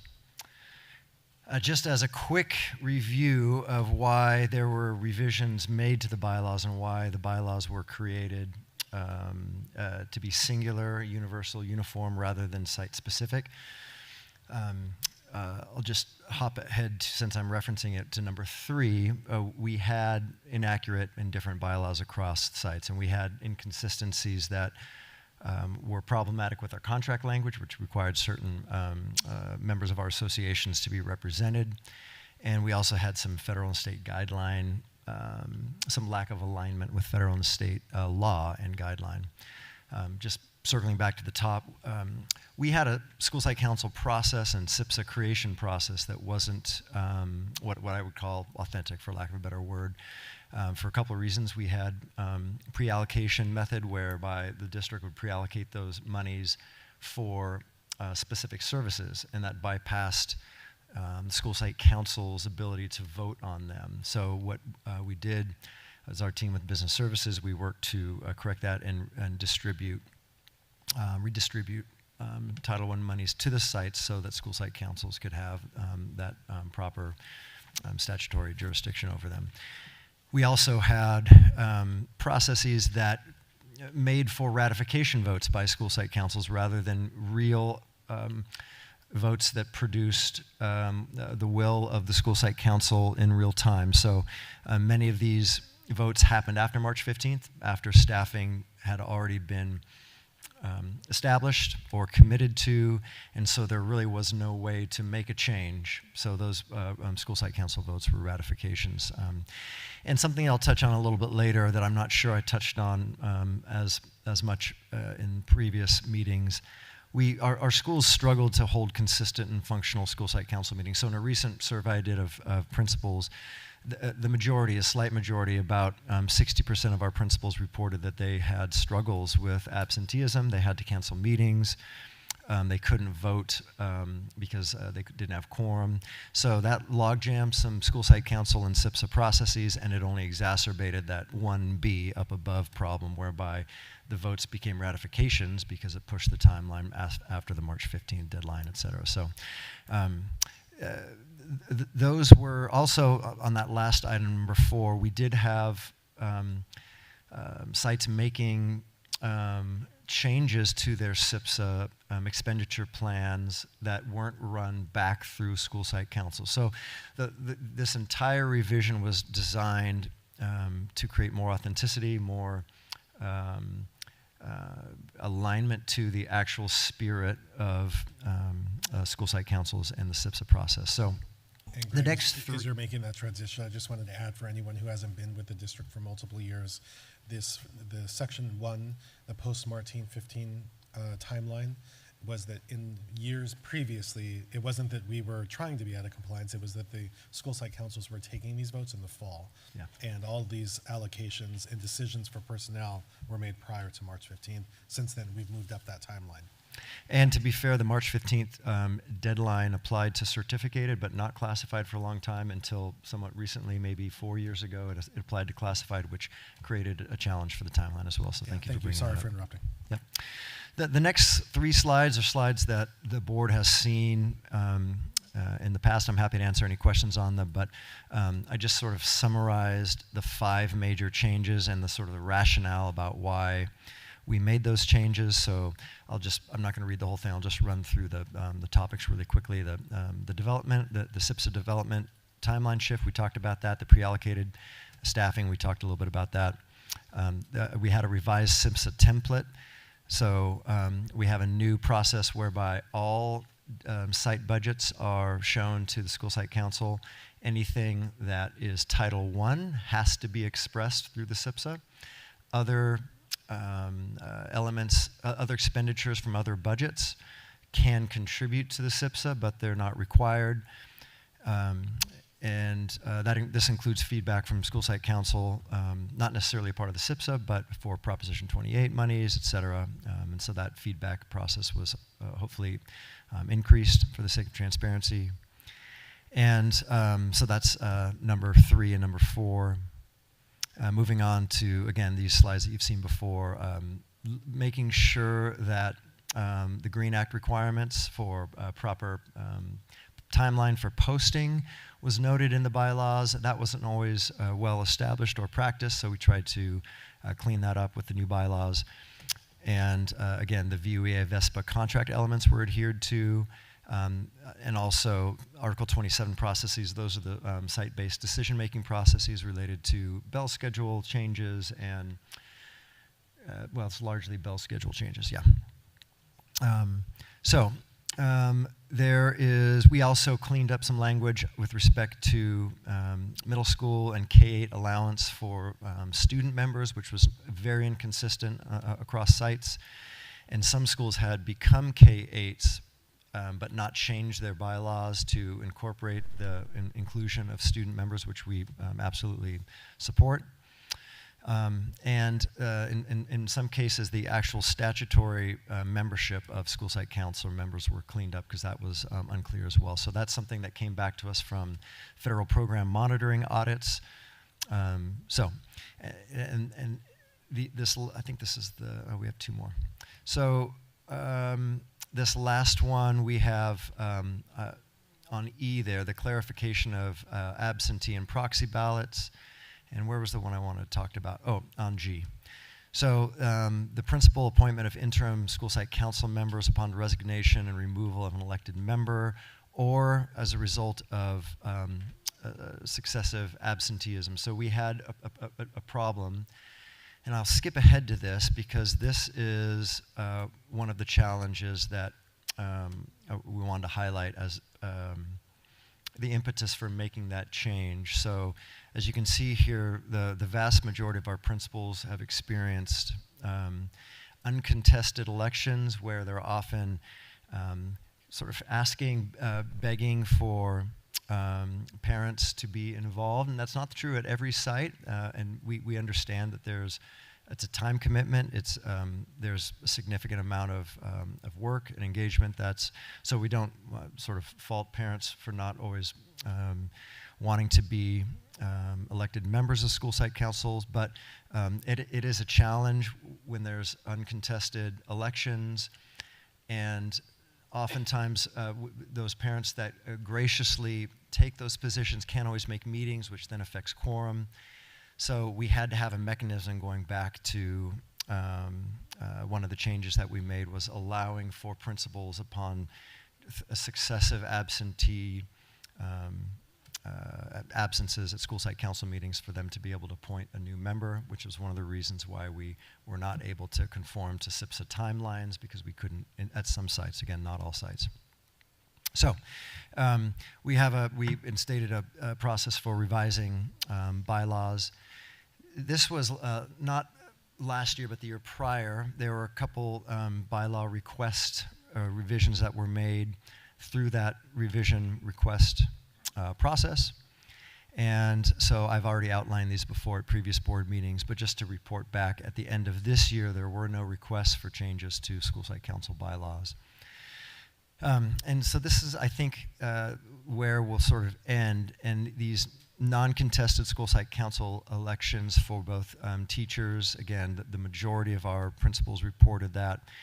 And it does have an impact. We want to invite parents to participate. We want to invite teachers to participate. Sometimes it's kind of assigned to a teacher as an adjunct duty.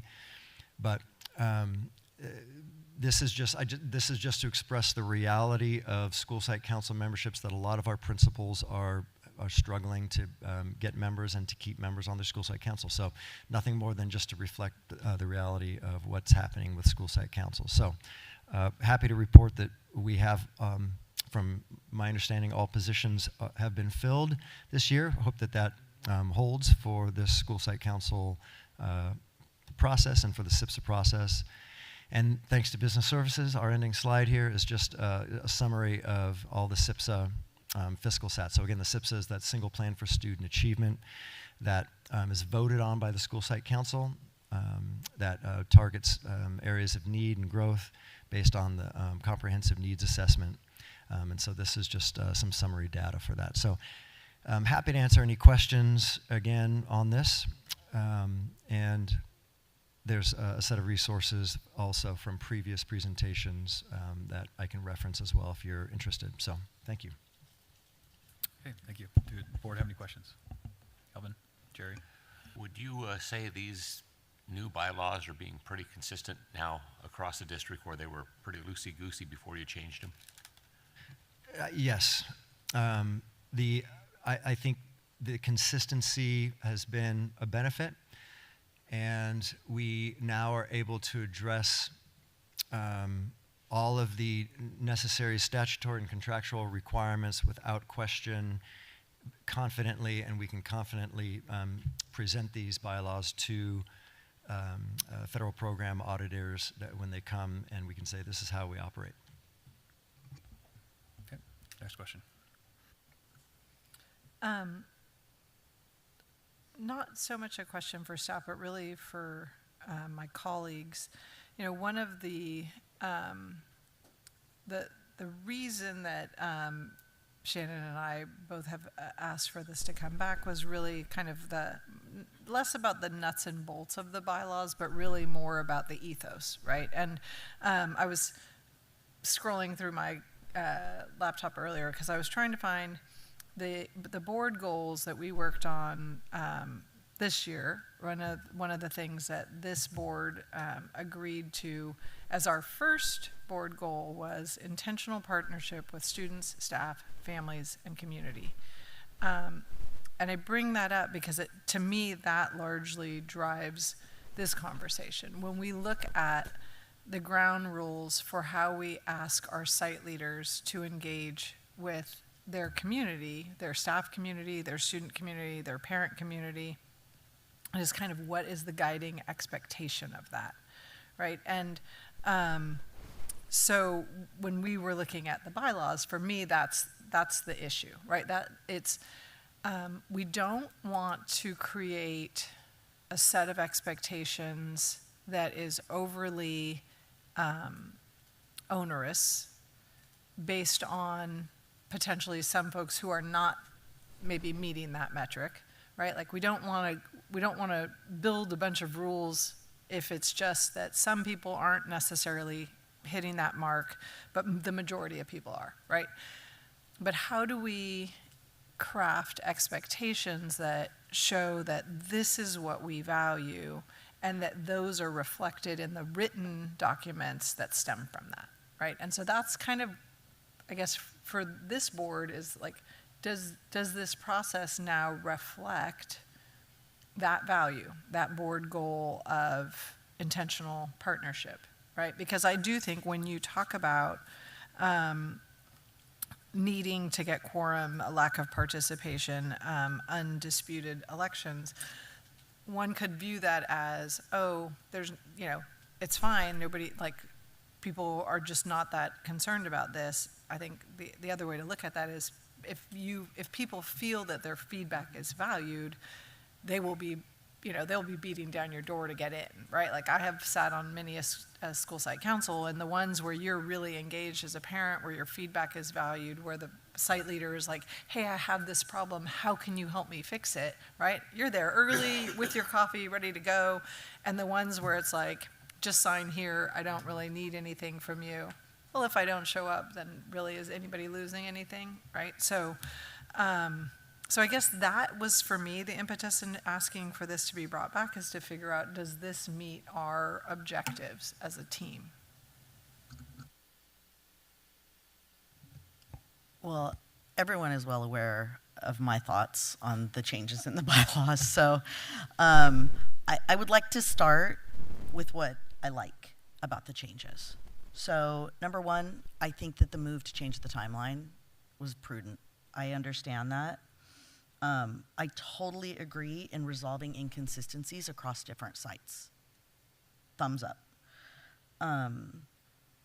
Making sure the contract language is accurate, absolutely. However, I think part of my frustration with this is also in my experience. Over 28 years of teaching and 15, 16 years now as a parent, having served on multiple school site councils, I've been to more school site councils than I can possibly count on all my hands and feet and yours as well. So, as Sabrina was saying, when you have an engaged community that feels empowered, it is synergistic. It is everyone working together for the common goal. I've also sat on the school site councils where it is, you are voluntold what to do. I have received emails from quite a few folks in the district who have actually dropped out of their school site council after being on it for many years, not because of the commitment, but because they no longer felt that they were valued as members.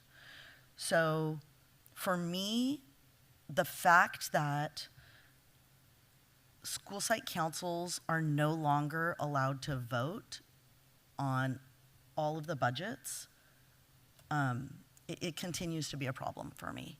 I still find the school site council process to be inauthentic, despite our attempts to make it more authentic. I understand that having the old process of ratifying was not authentic. I think there's a better way to do it. I also would like to push back on your slide about the absenteeism and the uncontested. As an elected who came to this position unopposed, I can promise you that a member becoming a school board member, or a school site council member, uncontested, does not speak to their commitment or does not create a problem with absenteeism. So I took a bit of, that one raised my dander. So I continue to have a problem. I do not feel, as Sabrina was saying, that this falls under our umbrella of creating authentic relationships with our community and with our families. School site council is the perfect place for our engaged community members, for our staff. We have both VUEA and VESPA members represented on our school site councils. We have parents at our middle schools and high schools and our secondary. We also have students involved. And I feel that we are missing the boat on an opportunity to have more authentic dialogue and build relationships at the school site councils.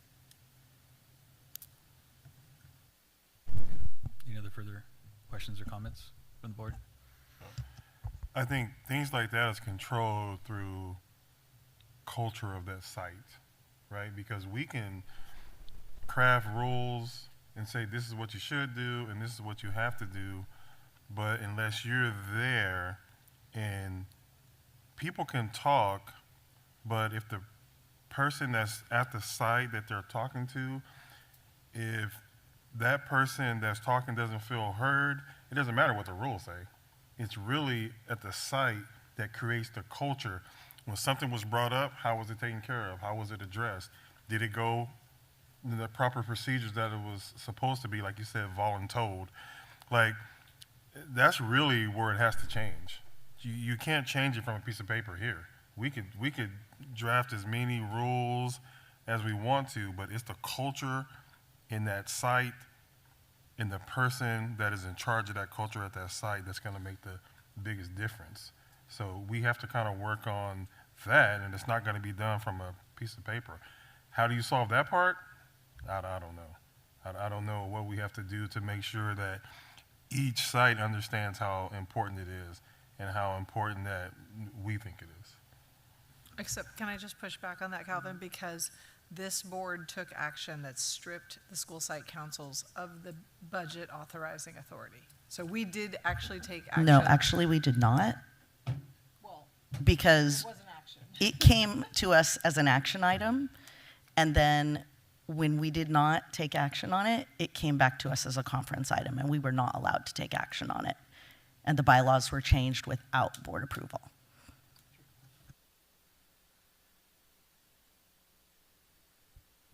Oops. Any other questions, comments? I would just second what Calvin said.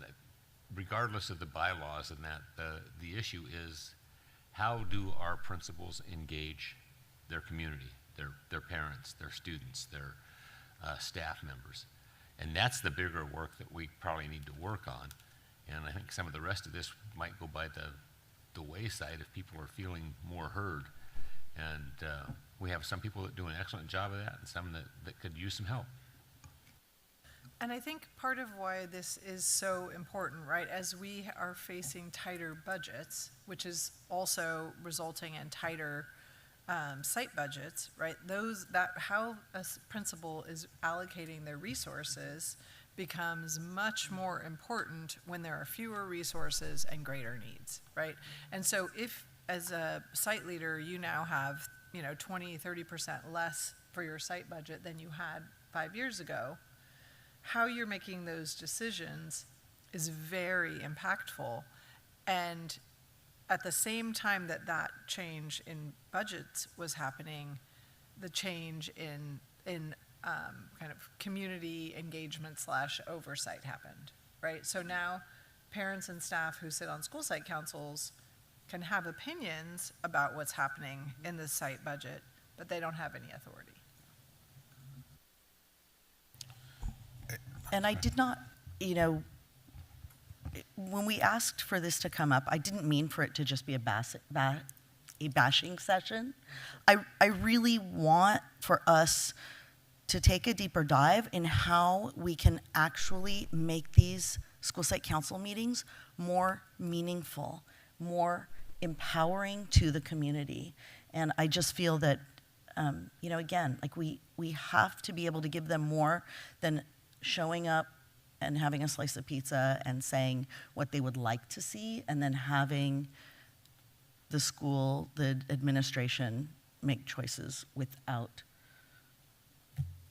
appreciating the input. So I don't want to release the school names, but so I've had a student go from 3rd grade, graduate. I have a 7th grader. And I'm just thinking in my head right now, I don't remember a piece of paper or an advertisement all the years that I've been part of Ventura Unified School District. I remember the Parent Action Committee because I joined it.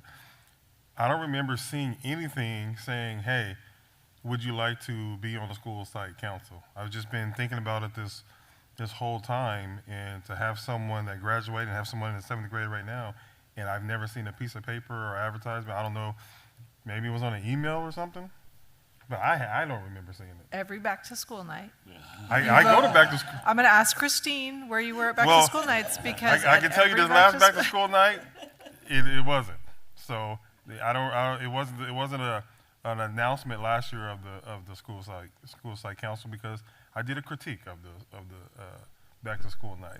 So sometimes it's the emphasis that site puts on it. And like I said, all those years that I've been a parent, I should know that, it was a yellow piece of paper or it was a picture of something on the school site council.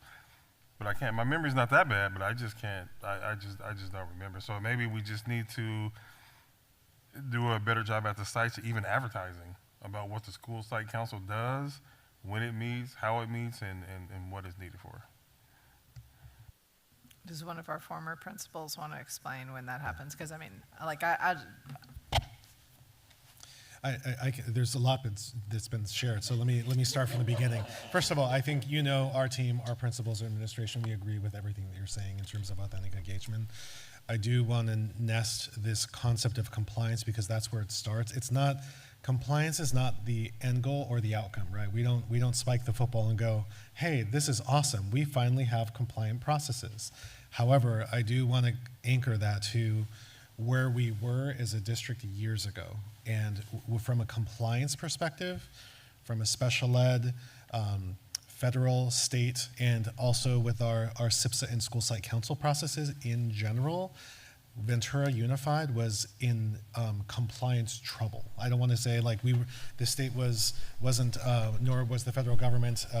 We weren't at the point of takeover, right? Like it's not. There's no need to be histrionic, but from our state, federal, special education, and this is one other element. Years ago, there were many aspects where we were out of compliance. We were underperforming. This is like those other areas where we are no longer in those areas where we have the highest level of need to become compliant. We're there now, which is one of the reasons I appreciate Greg just stating that we know that there was a lot of tumult in the adoption of these new bylaws. We need to acknowledge that. What feels good is that having people lived in this for a year, we didn't have that level of people coming back to us saying, we've gotten it so wrong, that there are people coming and saying, you've gotten it so wrong. That said, I completely agree with what you're saying about, okay, that's nice, but that's a baseline, and we see that as a baseline too. There were a couple comments that I do think that are important to add additional context. We are not saying that one site's ability to recruit versus another site's inability to recruit is saying anything different from school to school. It could be that they struggle to recruit because they have such steady school site council processes that they know what their school site councils are going to look like over multiple years. There isn't a need to recruit versus where the conversation just got to. There could be areas where, because it has been a perennial problem to try and get families, I do completely agree that elements of that have to do with school culture, 100%. However, even in schools with strong culture, and this is where I want to wind the clock back, where I feel we've done a really good job, even though we can do an even better job, is the role that school site councils feel that they can play and the input that they can have. If you were to wind back the clock 3 or 4 years ago, or maybe 5 or 6, even some of our more revered principals had school site council processes that were very closed. A revered principal would say, here's my plan, school site council, you trust me, I trust you, this is great, sign off here. This board would have said that was not an authentic process, but that was sometimes a process that principals felt like, I've been principal for 7 or 8 years, my committee knows me, I know my committee, there's a lot of trust. There really isn't a reason to engage at this level, but that practice doesn't exist anymore. That principle would not be effective anymore, and you would be receiving a lot more feedback, and you do receive feedback when the principals still mirror their leadership approaches to that, even though it's much less common now. So where do we go from here? Where we go from here is we are at a compliance perspective, and I know from a board level that's not really satisfying. From a staff level, that's incredibly satisfying because it means that in our FPM processes, we are not spending 20 to 100 hours trying to rectify our practices just to be able to say we are in good standing. Now we can spend all that time on the things that we are talking about, which is what does this mean in terms of process and outcomes. So that's where we are. We will continue to coach our principals. They know what the expectation is from a level of authentic engagement. You should still expect there to be on occasion some school site councils that may fundamentally disagree with the direction the principal is going. And we will work with that principal to try and work through those levels of disagreement with their staff. And if they can't, then we should expect that those community members are going to bring it to the board's attention. And that's where we are. I don't know if there's anything in the underlying elements of the discussion that I haven't addressed, but that's generally where we feel that we are and where we're going from here. So one of the things, as a board, we have sometimes fewer levers than people think we have, right? And people think we have like magic wands, we can fix all the things that are broken at places. But the truth is that we only take action on things that come before us, and they come before us at particular points, right? And in part, this conversation last year came to us because of a series of like previous decisions, right? And I think our interest is in not being back in a place where we are vetoing a principal or a site's decision because a process did not unfold in the way that is consistent with the values we've just talked about, right?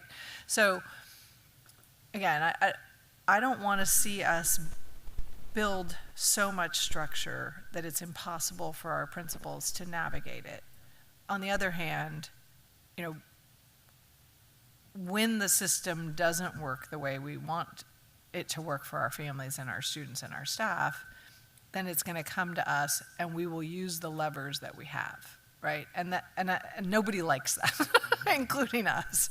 So I want to make sure that the message is very clear on what the expectations are, so that that doesn't have to happen. First of all, that message from a goals perspective was well received. The board knows in my communications with you that we spend time in our cabinet, executive cabinet principals meetings, district leadership team, connecting the elements, the most salient elements of your goals with the things that we're all responsible for, so it's very well received. Where we will continue to, I don't want to say struggle, but we'll continue to give additional attention to, is where, in the same way that you're asking for that level of authenticity, when you demand authenticity from all teams, even those with really talented, in some cases really grounded leaders, when you elicit authenticity from certain communities, you're actually instigating more conflict. And as long as the board understands that in your goal, that's a shared goal, to engage it in very authentic levels, in particular when principals maybe have taken over for, again, a very talented and revered principal who may have been there for a long time and they had their way and the community accepted their way. When you shift that approach and where you make it more inclusive, by definition, you are going to initiate more feedback, and you should then elicit more differences of opinion from the community. And as long as the board understands that is a more sophisticated level of leadership that we are expecting our leaders to engage in, we can live with that, because that is exactly what we're trying to do. Because in some cases, even when principals were very effective, those decisions may not have been reflective of the needs of the entire school community. And we're beyond those days. And that requires a next level of sophistication. That's, if you were a principal 10 years ago, and our team has heard me say this to our principals several times, being a principal today is dramatically different, and the demands are dramatically different than a principal 10 years ago. I think I was an effective principal, and I would have to relook at my A and B games if I were going to be a principal today. So just know that the things that you are expecting and hoping for, we support. All right. Any further comments, questions? Okay, thank you so much. Thank you, staff, for presenting. Appreciate it. Okay, moving on to human resources, we have teacher and administrator induction program update. Ms. Wolowitz. Oh, no, Ms. Wolowitz, yes, thank you. Gives me great pleasure to introduce Certificated Director Carlos Covarrubias and Annette Pacel to present to the board this evening. Good evening, President Forsyth, board members, and members of Executive Cabinet. Nanette and I thank you for the opportunity to present an update on our teacher and administrator induction programs. We begin by informing you that on August 13th, the CTC's Committee on Accreditation approved both of our induction programs.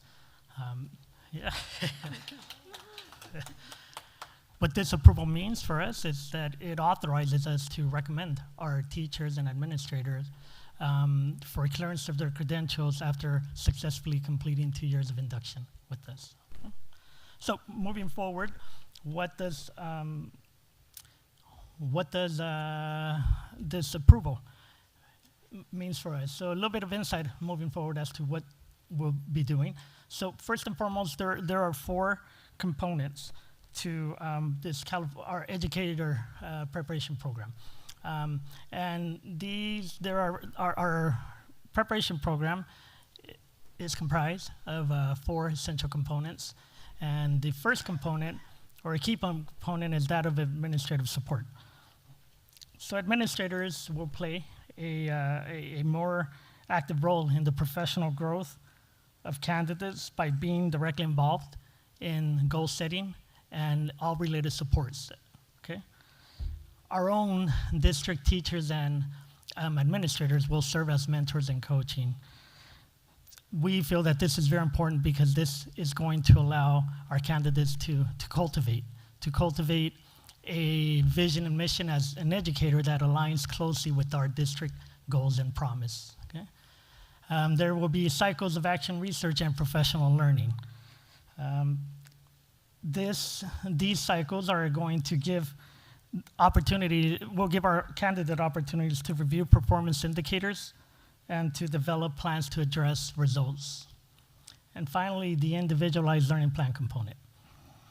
This component will serve as the structure and blueprint for ongoing analysis and reflection of our candidates. So we'll pass the mic to Nanette, who will give a little bit more insight. I'll leave it here. So more good news is that we definitely believe we have greater capacity to provide supports for our candidates. It's going to start by us being able to creatively align our program structures and our services that we offer with our district goals and structures that already exist. So what that means for us is that we'll be focusing on the 3 key priorities that we established at the beginning of this work. So that started with removing barriers affecting time spent between candidates and mentors. That's already starting. I'm already experiencing that. Our induction candidates are engaging in an orientation meeting that doesn't keep them till 7 p.m. and after at the county office in Camarillo. So they're getting out early. That's a small thing that impacts them greatly. In addition, our number 2 priority was to offer a variety of ongoing professional learning pathways. And so what this means for us is that we'll work to align our services with the goals of broadly, ed services, curriculum instruction, and also our professional learning communities. So we're looking forward to the work that we have in developing our district partners, especially with curriculum instruction. And then finally, and perhaps maybe very important to me, is that we have an opportunity to formally and joyfully celebrate our candidate learning and growth. And so they engage in action research and inquiry. They learn a lot. And so we believe we can make induction more than just a requirement to clear, to earn the clear credential. I'm hoping especially that it helps us really attune to our candidate needs. These are our new beginning educators, or new educators in new roles. And so we can learn from them and learn from the work that they do. And I especially believe, and I think our team especially believes, that we can shape district culture in new and positive ways just through all of these processes. So we do believe that our programs are financially sustainable. So if you look, the slide says year 1. What we mean by that is year 1 of our implementation of our programs. We expect a reduction in our program costs by approximately $110,000. Year 2 of the implementation of our program, we expect reduction in costs of $185,000. And what those savings are specifically related to are the program tuition and registration fees that would normally be paid to our County Office of Ed. So, sorry, I apologize for interrupting, but for the non-educators who might be watching, can you explain what induction is? Sure. Teacher induction and administrator induction is a formal structure that clearly it's the main pathway in California that leads to the clear credential for both of those So essentially services. Someone graduates with a teacher credential, but then when they become an employee for the first time, this is an expectation from the CTC that they have this additional on-the-job training for in order to clear their credential and be like a fully qualified teacher or administrator. Correct. I would describe it like the way a doctor does residency. And you're getting I just think a lot of people who watch our meetings have no idea because they're not teachers. Yeah. Yes. It is uniquely job embedded, which is why I believe it's so important that we have it here in our district. So thank you for the questions. And then, so just moving on to our timeline. So our timeline started, back here in front of you in 2023. And so it was a very smooth process for us. We learned a lot. We are all the way down now, as you can see, in stage 4. We just received our approval, like Carlos said, on August 13th. So what that puts us into now is stage 5. And what that means for us is that we'll operate our programs for approximately the next 2 years. That'll take us to a site visit by CTC program reviewers that will come visit, and that should hopefully, and I'm certain it will lead us to full institutional approval, hopefully by June 2028 or possibly within the school year of 28-29.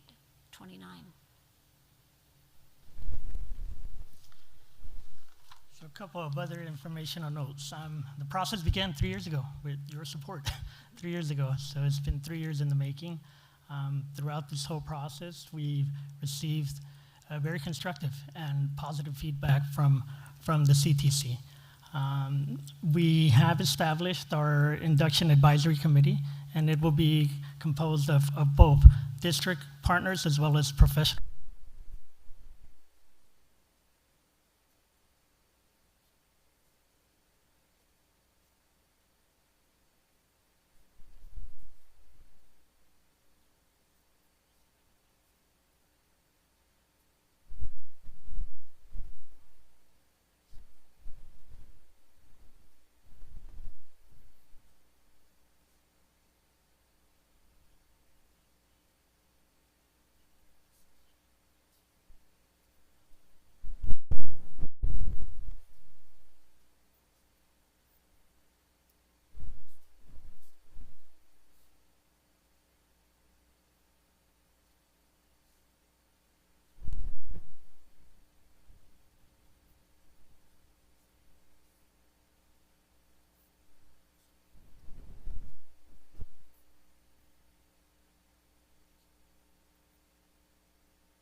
Both teachers and administrators, educator retention, educator effectiveness, and of course, and in turn, student achievement.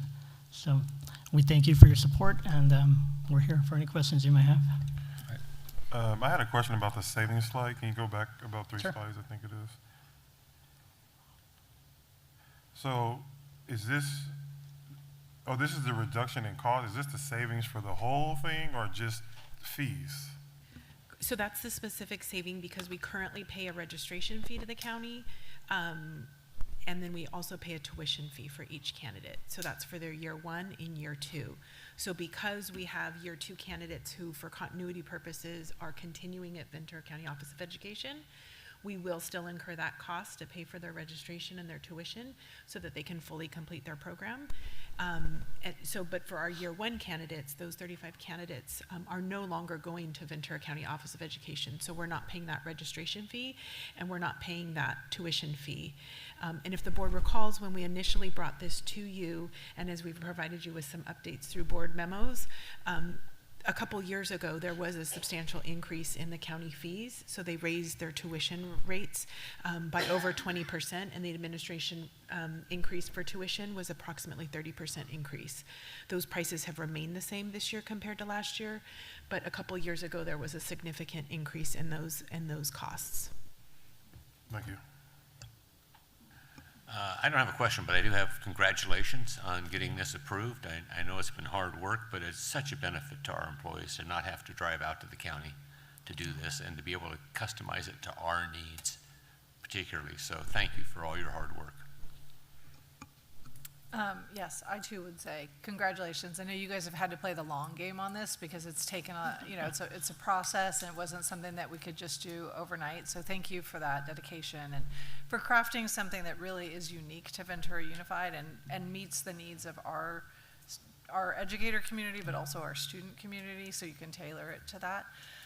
My question was, is this something that we can offer to our neighboring districts? I'm thinking Ojai, it's even further for them to drive to county office, right? Even CARP, I mean, is it county restrictive? Could we offer this to other districts and sort of, I don't want to say be competitive, but like, win, so that we can offer that, to our neighboring districts? Because I do think if you've crafted a really quality program, there will be interest. It's so interesting that you're asking that. Word spreads very quickly, and we've had neighboring districts reach out to see if the possibility of us bringing in our candidates for induction, and we're definitely open to that possibility. And maybe even like a satellite East County campus, right? Like where, I mean, I'm just thinking, like, times are tough, right? Like, we have to be thinking a little bit creatively about how to take advantage of this investment. And the reality is that you are both like incredibly conscientious and you've done good work. So if that is marketable, we should be taking advantage. So my question is, we have to have teachers teaching our teachers. So what are our actual costs that we incur in this program? I see our savings, but what costs do we incur in order to make this function? Sure. So yeah, the main cost would be our stipends that we pay our mentors. So they give 1 hour per week of support on average to our candidates. So they receive a stipend for that. We also give an additional 10 hours at the district hourly rate for other types of supports that they'll give to our program. So the mentor costs are the greatest. I can give you numbers on how much we pay them if you want. Yeah, no, not that it's a problem. Okay. I just was curious what the structure is of how we support the program. I would also add to that is that mentor cost is currently being incurred with the Ventura County Office of Education. So in previous years, we had different teachers at the district level that were the mentors for the whole district, and then we went to a site model several years ago. And so that cost of paying the mentors is a current established cost. So it's not an additional cost that's new, it's just going to be an ongoing cost that's going to remain. Great, and as we have, potential for even more, I just want to make sure that that's a huge undertaking to take on, to be the mentor and take on a mentee. So I want to make sure that, we're accommodating. I like the idea that we're giving the extra 10 hours to make sure that folks have that extra, it's like their prep time. So thank you for taking that under consideration as well. And thank you, congratulations. Yeah, congratulations as well. My question is the process of an induction candidate with our district. So the VCOE has the ILPs. They have to go through a series of checks and documents. Are we developing our own ILP, or do we have to use state or some other type of example? No, we've developed both. In the administrator program, it's an individual induction plan, and in our teachers, the individual learning plan, and those two documents are unique to our district. Okay, that's great. So we can really craft that then. Yeah, it's, ILP stands for individualized learning plan, and it's really just, it's the structure, it's more of the processes that they go through as opposed to like a worksheet that they complete. Right, and I went through VCOEs, and it's a great program, but the ILP it felt kind of, it wasn't really specific to the district I was working in. So I feel like this is a great opportunity for that. I just thought of another question. We used to, for a period of time, we had the aspiring administrator cohort. Is there interest now with this? Does that dovetail, like, to have kind of a if you're thinking of being an administrator, now we can do more in-house, like is there synergy there? The short answer is yes. The broader issue is that it also depends upon, as we have like just general constriction in schools, we are tending to have district administrators that have already cleared that process. But yeah, Gina, is there anything else you want to add to the aspiring administrator concept? Alrighty, any other questions or comments? Alrighty, thank you so much. Really appreciate it. Thank you for all the hard work you've done. Thank you. Okay, moving on to conference item C1, which is the Personnel Commission appointment process. Good evening. We prepared this item to provide the board an overview and background and the timelines associated with making an appointment of the board appointee to the Personnel Commission.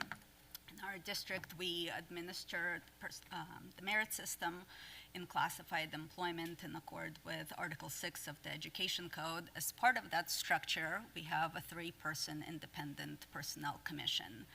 And the members are comprised of a board appointee, a VESPA appointee, as long as they are the exclusive representative of classified employees, and then a joint appointment of VESPA and the board appointee. And the commissioners serve in 3-year staggered terms. And this upcoming term, starting December 1st, 2026, is the board appointment to the commission. And so staff are seeking guidance as to how the board would like to proceed with the pending appointment process. The Education Code requires that the board make a public announcement of their intended appointee by September 30th, and subsequently hold a public hearing no less than 30 days from and no later than 45 days from the initial announcement. After the public hearing, the board can make a change to their intended appointment and finalize it at that time without any further public hearing. So the 2 pathways that are available to the board is an open recruitment, or otherwise considering reappointment, and the current incumbent is Ann Campbell, and she is currently completing her 2nd consecutive term as the board appointee. The timeline that would be associated with an open recruitment would involve the district deploying an application and an announcement as early as tomorrow, and having the application window open through September 11th, specifying the requirements that are necessary for one to meet in order to hold a personnel commissioner appointment. Subsequent to that, we would be looking to provide the board the applications of those who are seeking an appointment, and the board would be looking to make an announcement of their intended appointee during the regular board meeting on September 22nd. According with that announcement, the timeline would fall for us to hold a public hearing on November 10th, regular board meeting, and subsequently the individual would begin service on December 1st. So some of the tools that we would use to communicate that the recruitment is open and the board is seeking interested candidates would be through our medium that we use for all of our recruitments and classified service, which is governmentjobs and schooljobs.com, district website, social media, and district-wide email are options that are available to us to cast a wider net. Alternatively, the reappointment process timeline would be that the board would just make a reappointment announcement on September 22nd as their intended appointee, and then hold a public hearing on November 10th, and again leading to the reappointment term of 3 years beginning December 1st. So I think with that as the context, we're just looking for direction as to how the board would like to proceed. I have a question.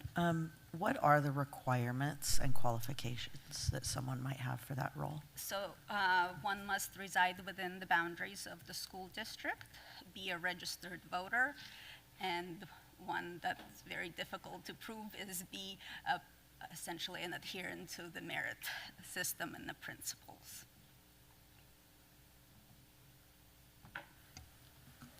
So the timeline for this looks fairly tight.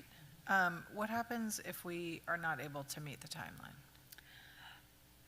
Well, we would have the option of also adding special board meetings, so long as that we do so by September 30th. I mean, the education code stipulates September 30th. So if it wasn't at the September 22nd regular meeting, then we would look for opportunities to work with the board and add a special meeting. Okay, any other questions? Okay, so you're seeking direction, correct? Correct. Okay, about the appointment process. So there's two options. I'll just read them again. There's option one, which is open recruitment. We invite the interests of qualified community members. Second is the reappointment of our current board appointee. So how does the board feel about either option? So I have one more question.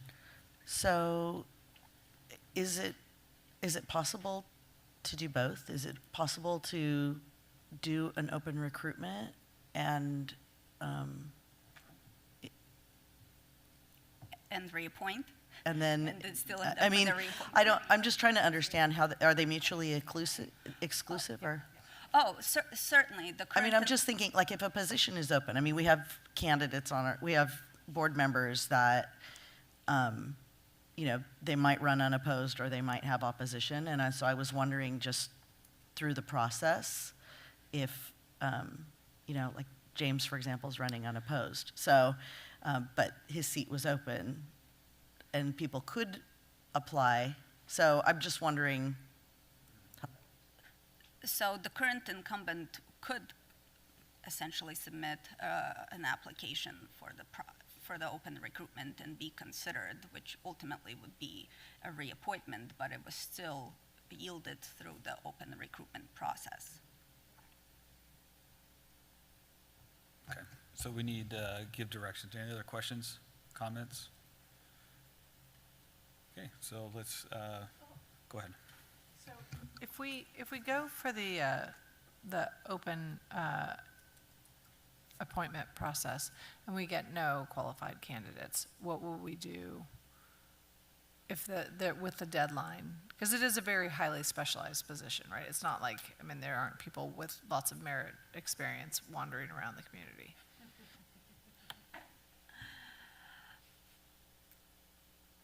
Well, so my question is, how hard and fast is that September 30th deadline? Like, if we're not able to choose somebody by that deadline, what happens?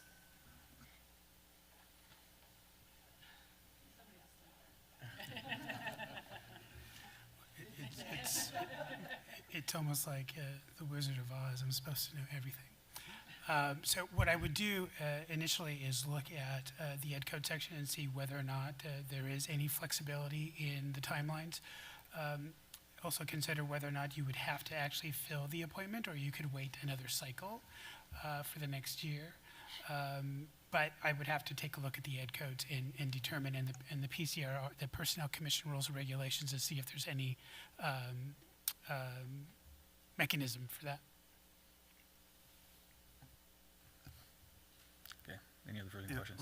So before we make a decision, we probably should know all of our options first, right? Or it's just the two options, unfortunately. Well, we can't answer the question that we just asked. Like, what happens if we open it up, nobody applies? Like, before we give direction, do we need to have those questions answered? But the problem is the timeline is super tight, right? So if we intend to open it up and we don't do that now, we're going to even have a harder time of going through all these steps by the deadlines. We'll be really pushing it, essentially, if we don't make a decision now. And then the process would get shortened. And then by the 30th, we got to make a decision on a process that we don't know if we can push it further, or do we know for a fact this is just hard, and the consequences is if you don't have one, you're not going to have anybody in there until the next cycle? Well, probably there won't be a quorum.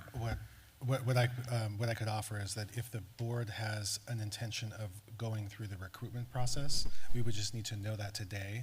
And then, just like was said, we could come back, share that, you know, the timeline can be changed, can't be changed, but if there's an intention to go through a recruitment process, as stated, the incumbent could submit their name in with that, so you would have at least one application, which would make the broader conversation kind of moot.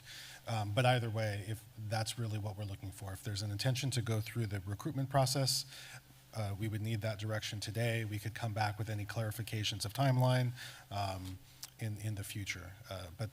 Because that also signals to the incumbent that they also have the opportunity to submit for that recruitment, regardless of what the timelines look like. So what I'm hearing, the safe way is to say, open up recruitment, and have the incumbent put in the application, then that way we can come back and get all the information we need, and we can still meet the timeline if we do it that way. That's the most advantageous if the board's intent is to go through the open recruitments. If not, then that whole process is unnecessary, and then you would just consider the reappointment. Okay. So I don't know how to do this. Who's in favor of option 1, to open up the recruitment for the position? The open recruitment. So the other, sorry, just to answer your question, this isn't listed as an action item. No, but they. Oh, so it's just direction. Yeah, direction. So I guess consensus. Consensus, yes. So I guess that's why I kind of said just whoever, if you're in favor of the option 1, is there consensus on that? The reason why I say option 1 is because I don't remember doing this last time, but to get the questions answered, like, it seems like to open up the recruitment allows us to do more than if we say we're just going to do the appointment. Then we can get our questions answered and still achieve the same, we can still achieve option 2, but if we open up the recruitment, we still have time to get our questions answered, right? Because we could even individually get our questions answered if we wanted to at that point. Option 2 is only good for you if Ann reapplies.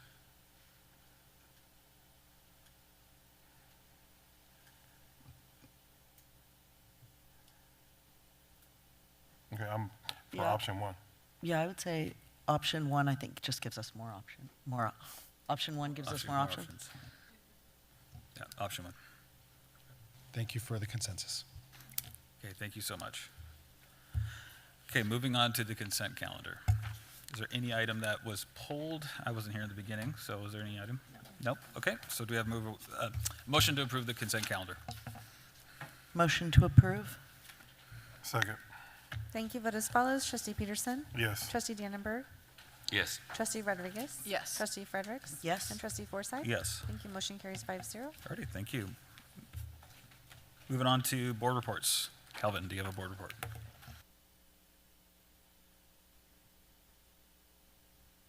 I have none. I attended the County Regional Energy Group, whatever, they're changing the name, so but anyway, just for staff's awareness,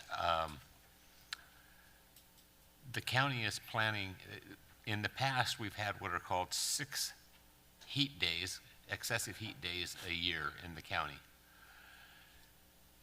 In the next 10 years, that's going to go up to 20, and by mid-century, it's going to go up to 60 excessive heat days, because heat is rising in Ventura and humidity is rising in Ventura. So it's just for planning purposes, just so you know, I know we've put the air conditioning in the buildings, but we need to make sure that it's up and running and working in the future. So we did have a property subcommittee meeting, but you saw that today, so I'm going to need to talk about it. But we had a Ventura County School Board Association planning meeting last week, and 2 things that hopefully you can put on your calendars. September 26th is the candidate training at VCOE, which is a free morning training for sitting board members and also candidates. It's a 3-hour training. Amongst others, Anthony will be there talking about the Brown Act. It's good refresher too if you are free on a Saturday morning. And then we have our first dinner meeting planned. So, we have our quarterly dinner meetings, and it's an exciting one. We will be holding a forum for the 2 county superintendent candidates to come and answer questions. It is not open to the public. It is only open to sitting school board and superintendents. So it's a great opportunity if you can come to meet both candidates, have your opportunity to ask questions, and get to know them What day was better. that? That is on October 19th. So it's a Monday, and it is, we expect it to be a big crowd, obviously, because everyone's really interested in this. And both candidates have already agreed to attend. So there is a process if you want to submit questions in advance. You can do that by reaching out to Tommy Frutos, who's the VP of programming, and he's helping to coordinate all the questions and get the information to the candidates. So anyway, October 19th should be good. Yeah, the dinner starts at 6, and then usually the presentation starts like 6:30, 6:45. Okay, thank you. I had a PTA council, so all of the local PTAs in our district, plus we also include a few from Santa Paula area that all collaborate together. So we had so many of our PTA presidents there. Everyone is excited with the launch of the year. There's so much to do. They were talking about, just getting everything off the ground. And as you can well imagine, school closures, especially in light of the last meeting, was a topic. And so there's, as you can imagine, concern. The lists coming out was, for some people, a relief, and unfortunately I said that doesn't mean you're safe. And then for some, they were like, oh no, we're on the list, and I'm like, that doesn't mean you're closing. So it was kind of it was a rough meeting, but just lots of good vibes overall with the start of the year. And as I was leaving, I was talking with 2 of the PTA presidents who were on their way out. And I just said, I love the PTA council meeting because it reminds me of my start in Ventura Unified when I was at Poinsettia, and we were a PTO, but just taking that active leadership, and it's all volunteer, and these are parents that are just so deeply committed to the well-being of our students, and it's just a really inspiring group of people to spend the evening with. And so it's always a joy. And I apologize, I don't have the date, but the council is planning a Skating Plus night, and I will get back to you guys with the date. They'll be sharing it out to each site, but it would be wonderful, Marie-Ann, if we could blast that out for them as well. So I'll get you that date. And Sabrina and I attended some site visits. We attended Pierpont, Ventura High School, Loma Vista, and Will Rogers, and that was it was great. It was first day, and it was great to see all the kids. It was a lot of the freshmen were coming up to us in Ventura High School. Where's this class? We're like, we have no idea. We're the wrong person to ask. And it was really fun, though. It was really great to see a bunch of, bright-eyed, bushy-tailed kiddos running around. That was fun. I know. Okay, moving on to coming events. All right, there they are. Tomorrow night, we start the gauntlet of back-to-school nights. We, as a team, will be trying to get out to as many as them, as encourage, as the conversation happened earlier. This is an amazing opportunity for us to be out and visible. So hopefully we'll all be able to be at as many as we can. And then I'm not going to list them all because you have them in front of you, but starting in September on the 4th, going to September 30th, you see the array of all of our parent engagement committees and advisory groups.